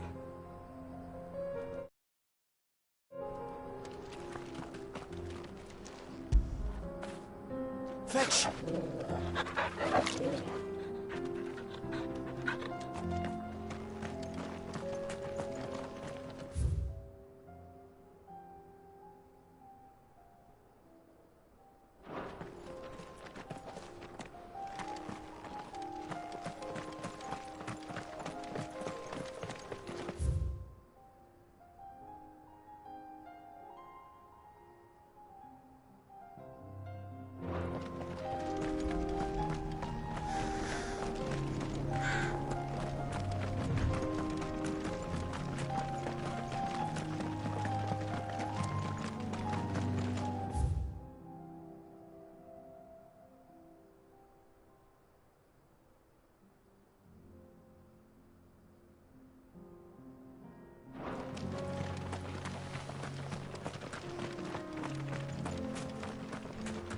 We can use the ruins to cross the ravine.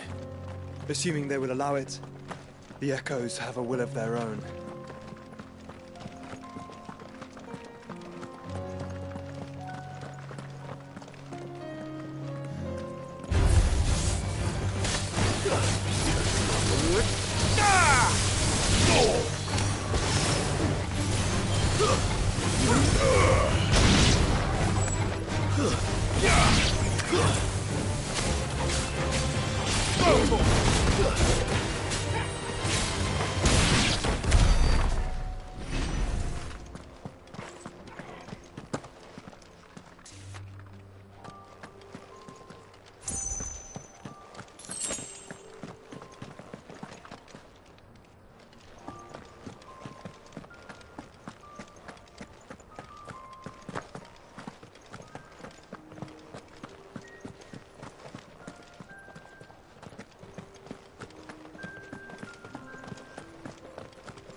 This one.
Tell us about Yote, Joshua.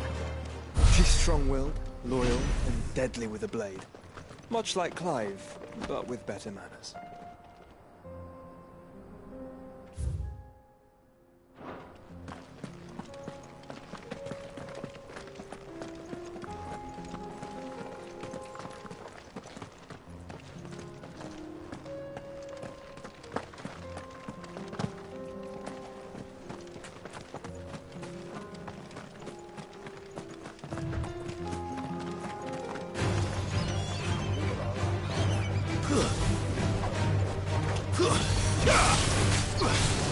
This one.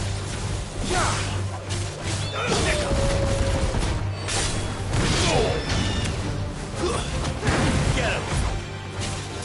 Go for it. Attack. Don't stop.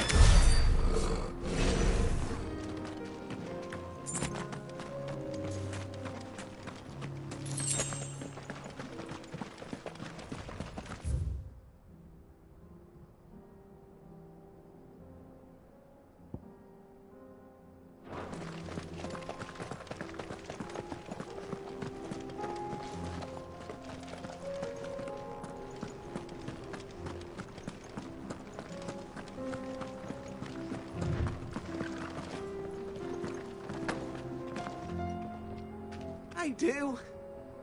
Where are you off to now, then? Bound for the Free Cities, perhaps?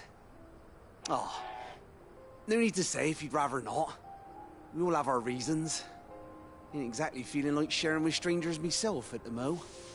Truth be told, I could do with a bit of inspiration. Don't know which way to turn no more. Was doing a roaring trade back in Oriflamme. Right up until the poor Drake lost her noggin. So, thought I'd try me luck in the desert. And the Fang went the same way. Don't get me started on the mess in the bloomin' Dominion. Suppose I could try Camber next. But knowing my luck, the old place would be crawling with the work before I'd even sat out me stall. But as I always say, where there's crisis, there's opportunity. The opportunity to mint Gil, that is. So, where to next? Is there any money to be made in Ash? Do orcs even carry Gil?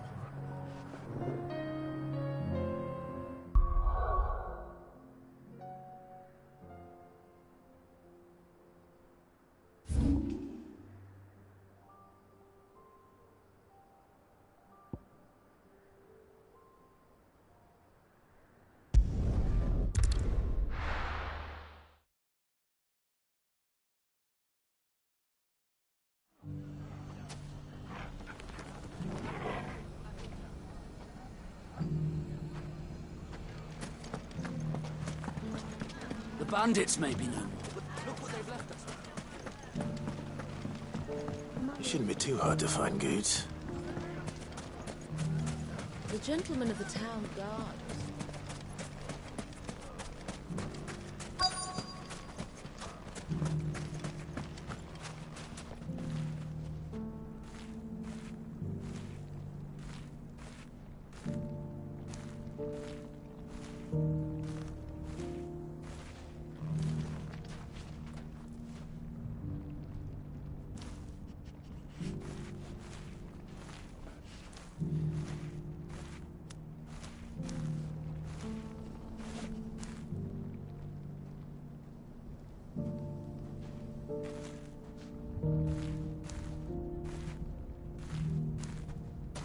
Could be I know something more. What's it worth to you? I've got 100 gil and a chocobo feather. Eh. Clive, listen! I found someone who says he's heard the rumours about Nan. Have you? Go on. Tell him what you told me. All right. It's like I said. A wizened old crone by the name of Karen's been selling steel to whoever will pay her price, be they knight or knave. Says the more swords and spears she puts in people's hands, the more war they'll wage. And the more war being waged, the more call for swords and spears. And who will they all turn to keep them in steel? Why, the good Reaper herself. And you've seen this Reaper at work? Aye, it just so happens I have. You'll find her right here plying her trade most days. Here in Dalimil? Where exactly? She has a stall here in the market, but if you're not the patient type, you can probably find her at her storehouse on the edge of town. But it'd be a bolder man than me that braved that particular nest of vipers. Feeling bold, traveler? I hope so, for your sake. Now, if that's all, I have places to be. Sorry to have kept you.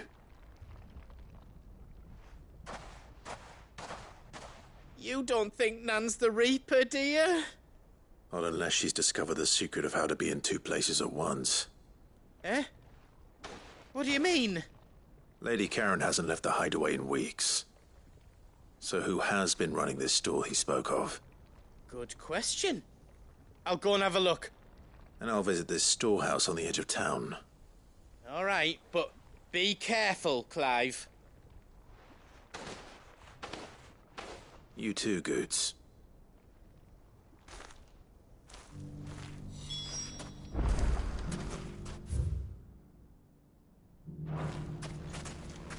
The finest cell swords in Storm couldn't hold a candle. Fuck! How the hell did they find it? No one knew I was keeping that kill.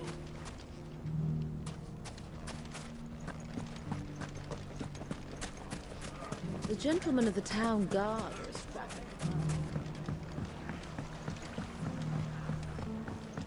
what a mess.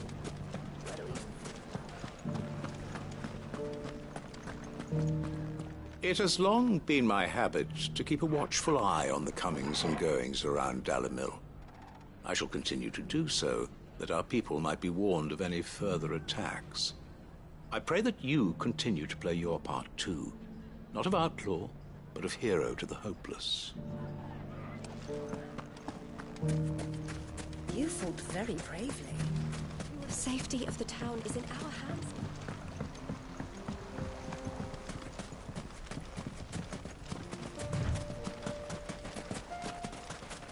Time to brave the Viper's Nest.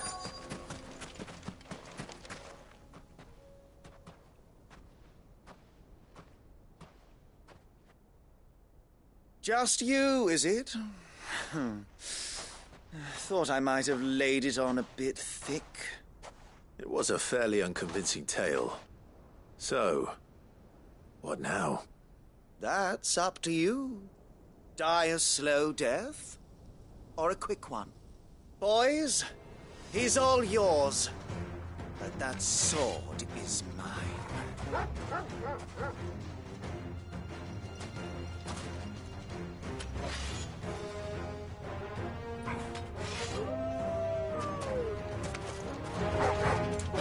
Leave now, and we could pretend this didn't happen.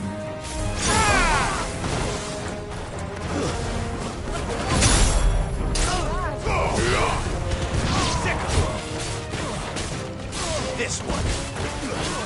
I've heard talk. Attack! Slow talk!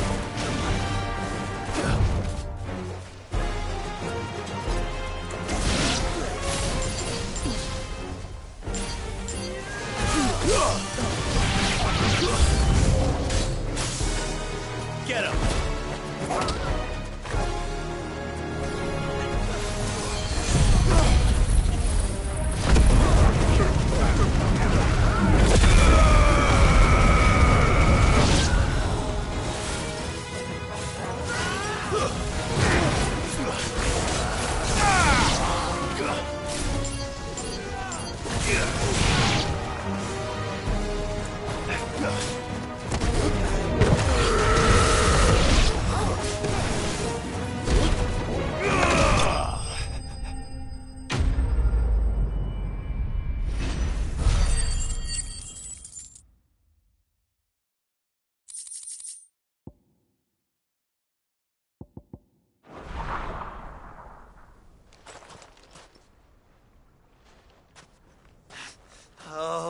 You've done it now.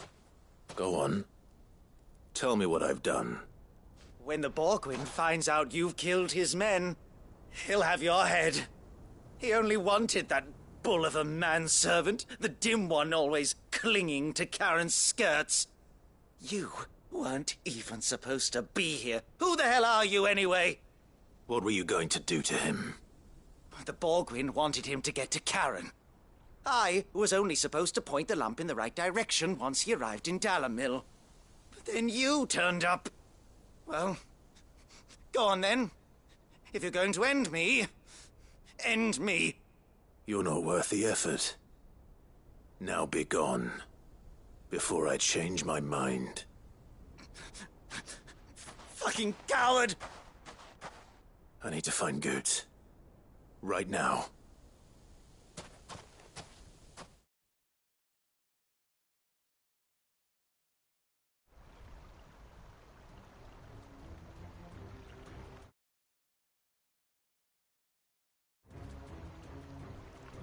Get your filthy paws off me, you naughty-pated lout! Stop calling me names! And stop spreading them horrible lies about Nan! Well, that will be easy enough. For they are not lies. Every last word is true. And she must pay for her crimes in blood. Blood? Goot, are you all right? He's gonna kill Nan! He said she had to pay in blood! After what she did, it is only right. She ruined my life and the lives of countless others. That loathsome harpy's very existence is a crime, and I will not allow it to continue. Goots, was it? I have no quarrel with you. Only with your employer. Run along now. You need not pay for her sins. No. No? I don't care what she did. I won't let you hurt Nan. Promise me you won't hurt her, or I'll kill you myself! Goots, no. Enough, all of you! Karen. But how did you? You're a sight less clever than you think you are, the pair of you. Did you think I wouldn't notice the two of you slinking off together? Well, the whole thing got me thinking, who in Dalamil might bear me a grudge? And a certain snivelling shit I ran afoul of in my fairy years came to mind. Though it was just Bogan back then, wasn't it?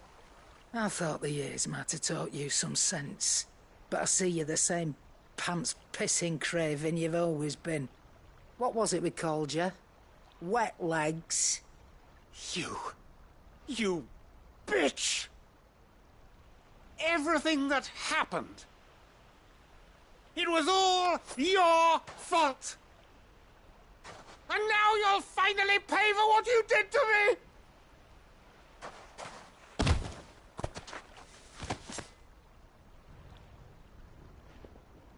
Goots, you... If you want a piece of Nan, you'll have to go through me. Fuck! You great galoot. Out of the way, I can handle this myself. So, wet legs, you remember what you told me when we last met? An eye for an eye. Wise words, Sam. Wise words. And now, it's time to collect.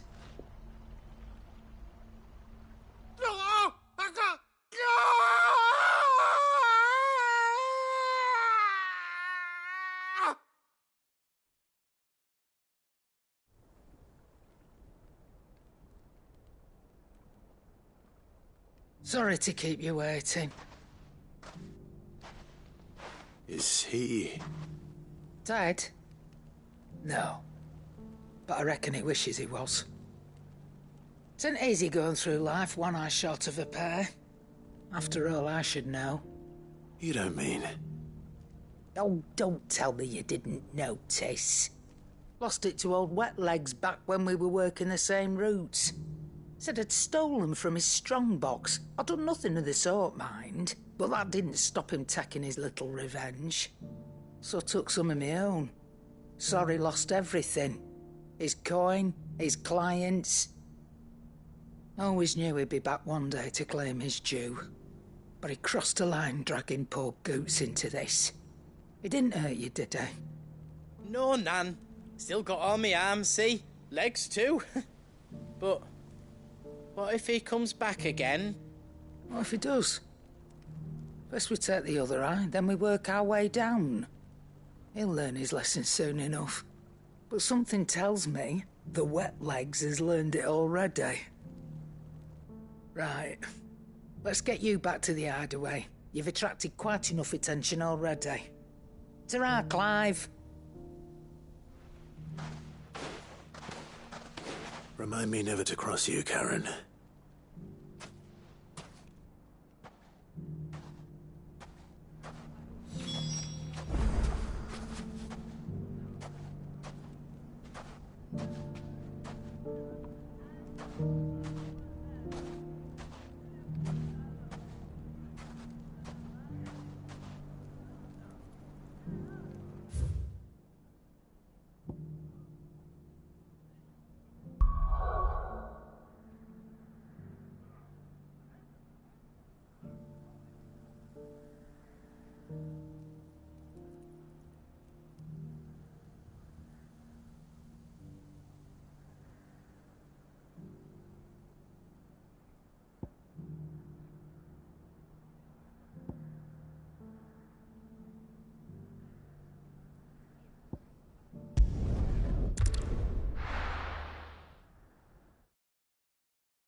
The fates seem bent on driving me from my inn.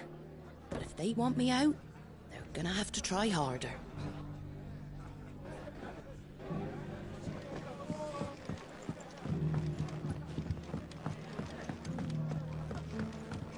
My lord Marquis, is that you?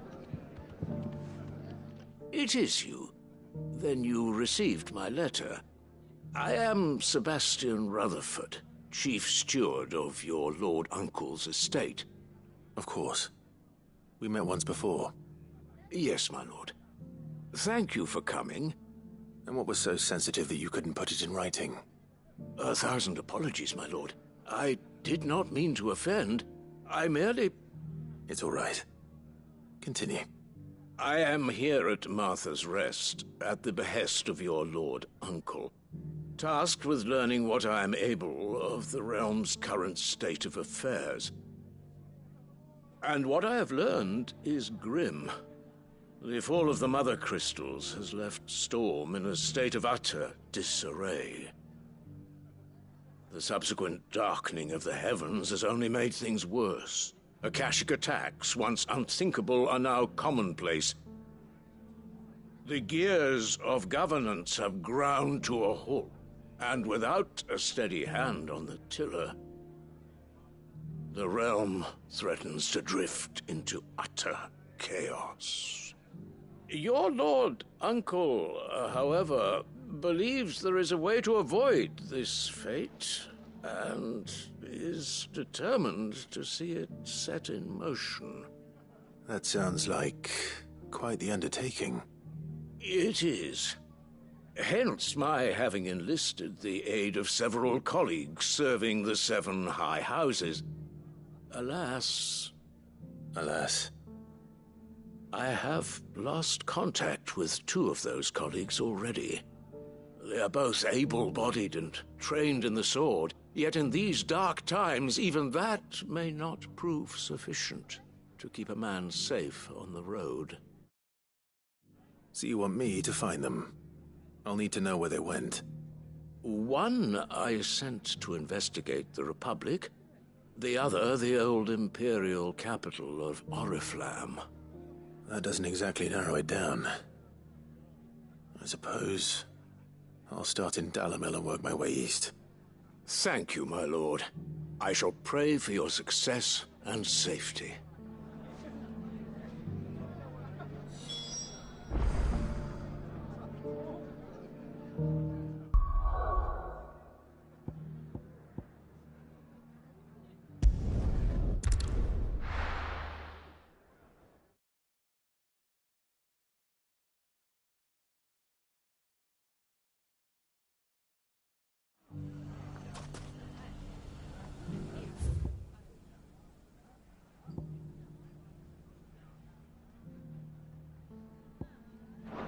It's not going to be easy finding one man in an entire republic.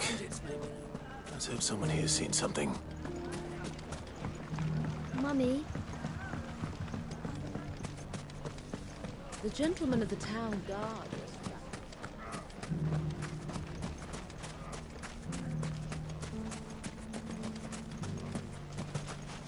Anything I can interest you in?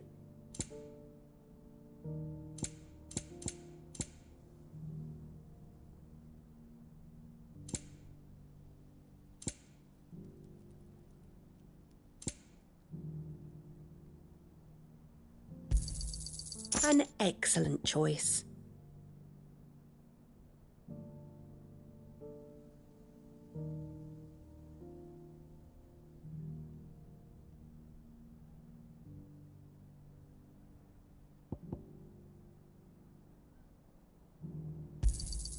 Here you are. Fare you well.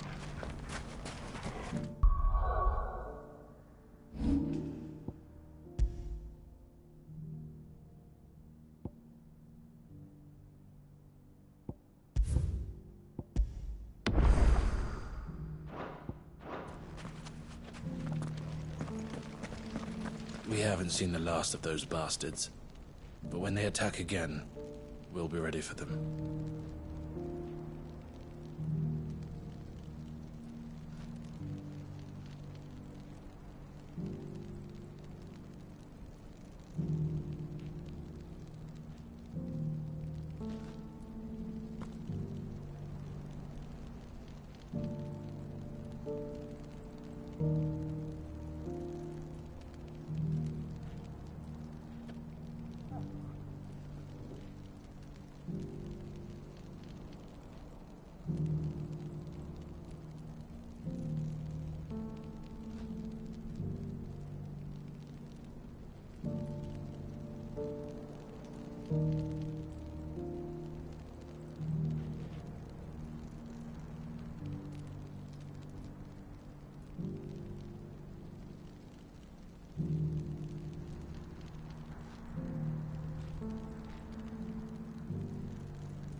We haven't seen the last of those bastards. But when they attack again...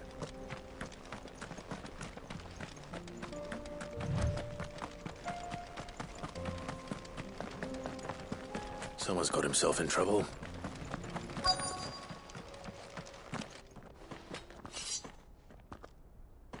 I don't see your master here, so you can start by giving us all the coppers in your purse. I already told you, I have nothing. Then maybe we'll take that pretty outfit and the steel you're wearing. Please! These men are trying to rob me! I'll deal with this. Thank you. You that one's master, then? If you'd kindly pay the coin he owes us, we can pretend you didn't draw your blade on Republican soldiers. Or you can go back to your garrison and I won't report you to your captain. Oh, you're more than welcome to. He hasn't had many visitors since we slit his throat.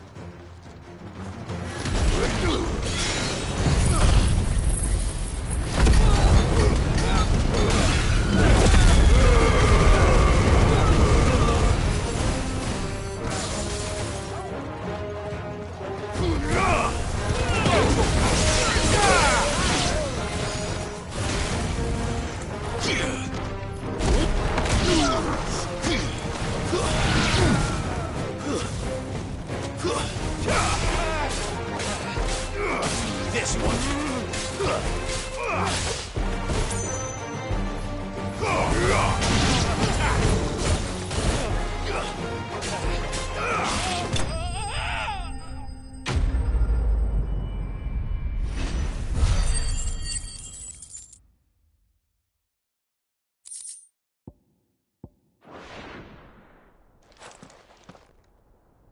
I'd expect as much from Hugo's faithful, but these were men of the fist.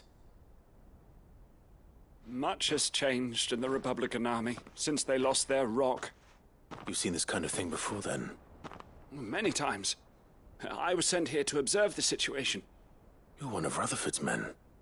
He sent me to look for you. Well, then you have my thanks. I fancy I could defend myself against one, perhaps two, but a whole regiment... I arrived in Dalimil several days ago, but when I called upon the captain of the local garrison to make inquiries, his men confiscated my effects and locked me in a cell. The captain is no more, and his men make the rules now. Fortunately, I was able to bribe my way free, only to be stopped again by those soldiers you so kindly dispatched. What of the Fist's central command? Surely they wouldn't allow such lawlessness amongst their ranks. I would imagine they are unaware of it. Most of the army has fallen back to the capital and hunkered down behind her walls. Those who weren't recalled now rule the fringes unchecked, answering to no one but themselves. Then it's worse than we imagined. You should return to Rosaria. It's not safe here. I'll find a caravan heading north. You won't mind if I borrow one of these soldiers' coin purses?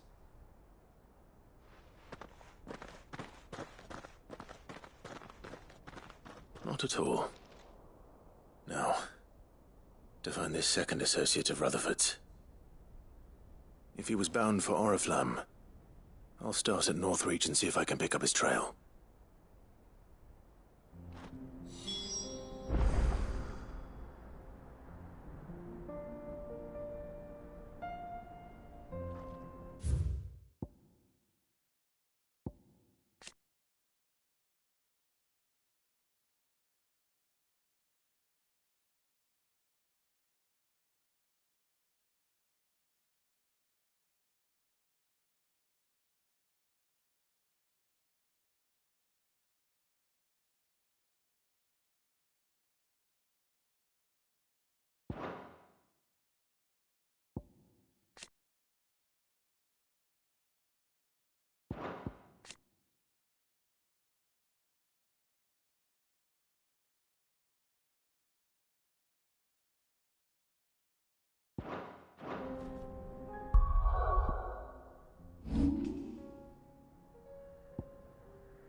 There's a lot of road between here and the capital.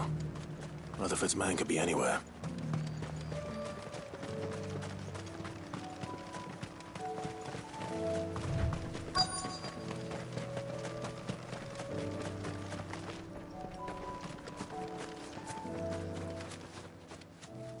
What happened here? If you're with the others, they've already relieved me of my belongings. I'm not. I'm looking for someone who was sent here by a man named Rutherford. And then you found him. I am Alistair Rockford, attendant to the Lady Ariane of House Wellesley.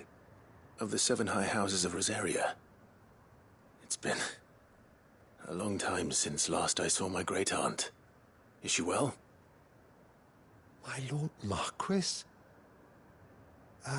Yes. Yes, she is. The Lady Dowager has granted me leave to assist your Uncle Stuart. I was on my way back from the old capital when I saw some villagers being robbed on the road here. Bandits? They looked more like field hands, but it didn't matter in the end. I did what I could to help the victims, but all it earned me was a pummel to the temple. Which way did they go? South, toward the gate. All right. I'll take care of them. Founder knows I've met enough of their kind. You head back to Northreach, visit the Vale, tell them I sent you. Thank you. I shall. Founder be your shield.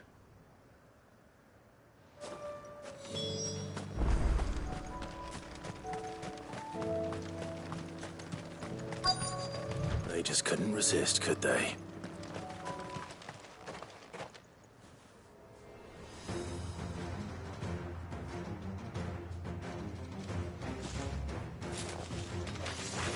This one's ours, pretty boy. Get him!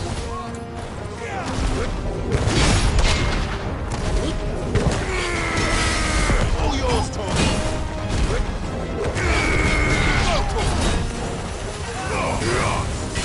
Get him!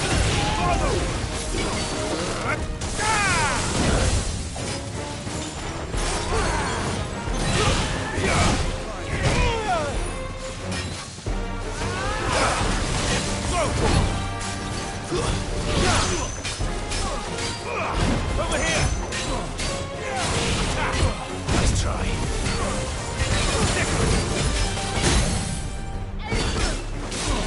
Get him!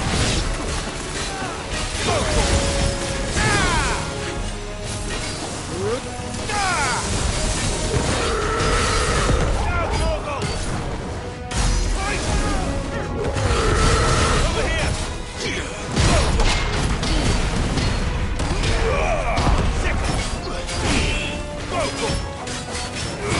This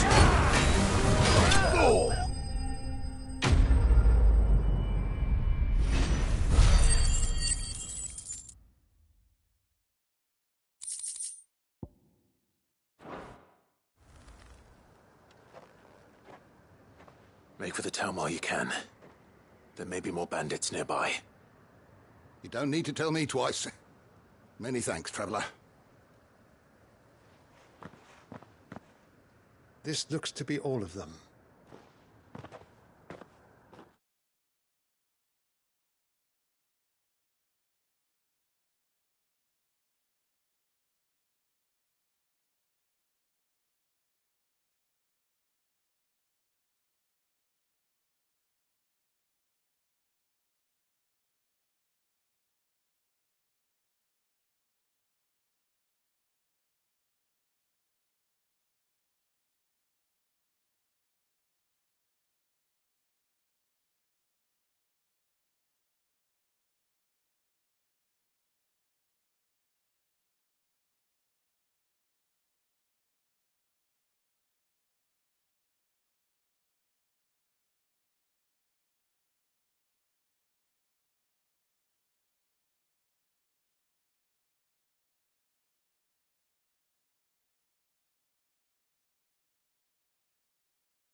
I thought I told you to make for the Vale.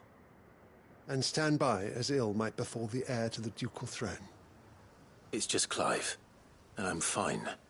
Which is more than can be said for you. I will survive. Strange that the garrison wouldn't intervene in such a brazen attack so close to their gates. The garrison have their hands full inside the city. Some days they don't even send out patrols. There are few hands left to work the fields, and even fewer to transport the grain. The market stalls are nearly bare, and the price for what remains is exorbitant. It's not uncommon to see a fight break out over a crust of bread. When I said the ones who attacked me didn't have the look of bandits, I meant it. They were probably just desperate. Rockford, listen to me. If you are to continue your investigation, you first need to seek the attention of a healer. Of course. I shall return to Northreach right away. But allow me to thank you first. Had you not happened along, Don't thank me. Thank Rutherford. It was he who sent me. I suppose he'll be wondering where I've got to. I shall send a Bastolus as soon as I'm able. Good day.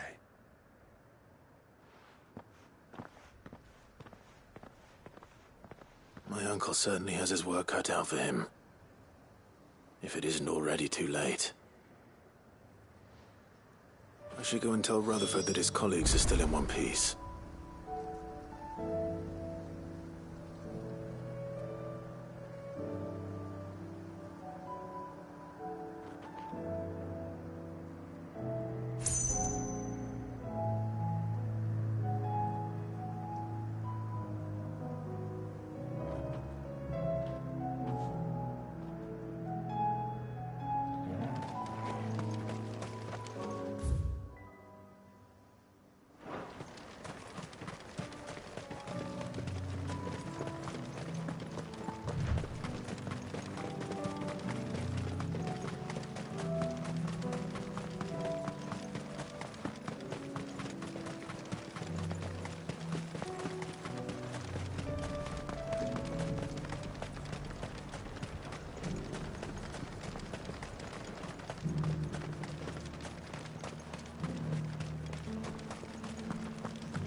There were ghosts at the gates, not days. You needn't fret. The creatures have been...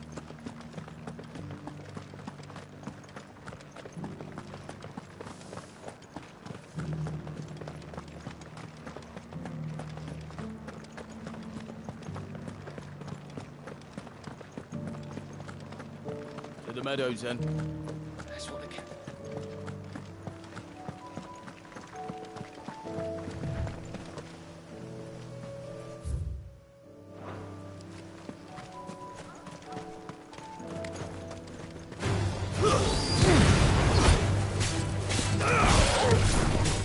Help me, boy. Over here!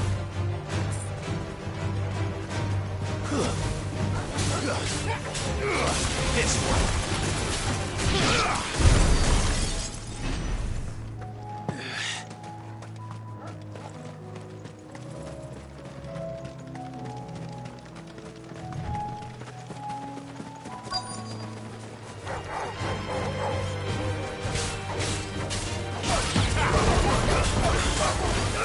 Go, Tom! Over here!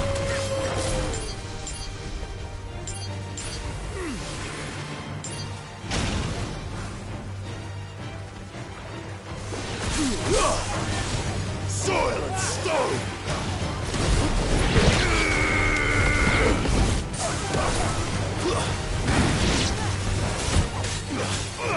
This one! Attack!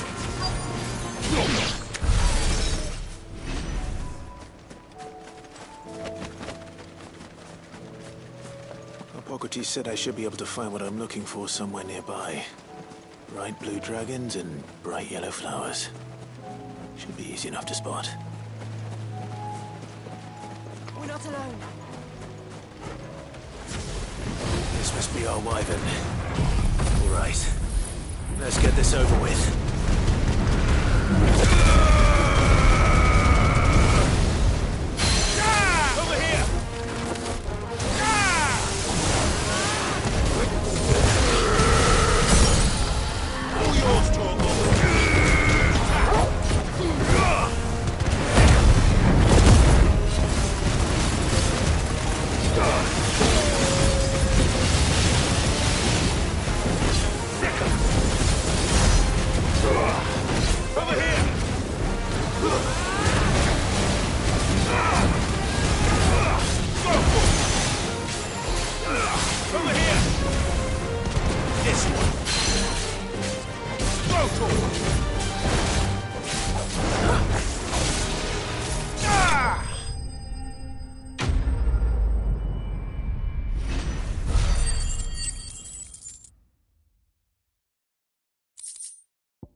That's the wyvern's liver.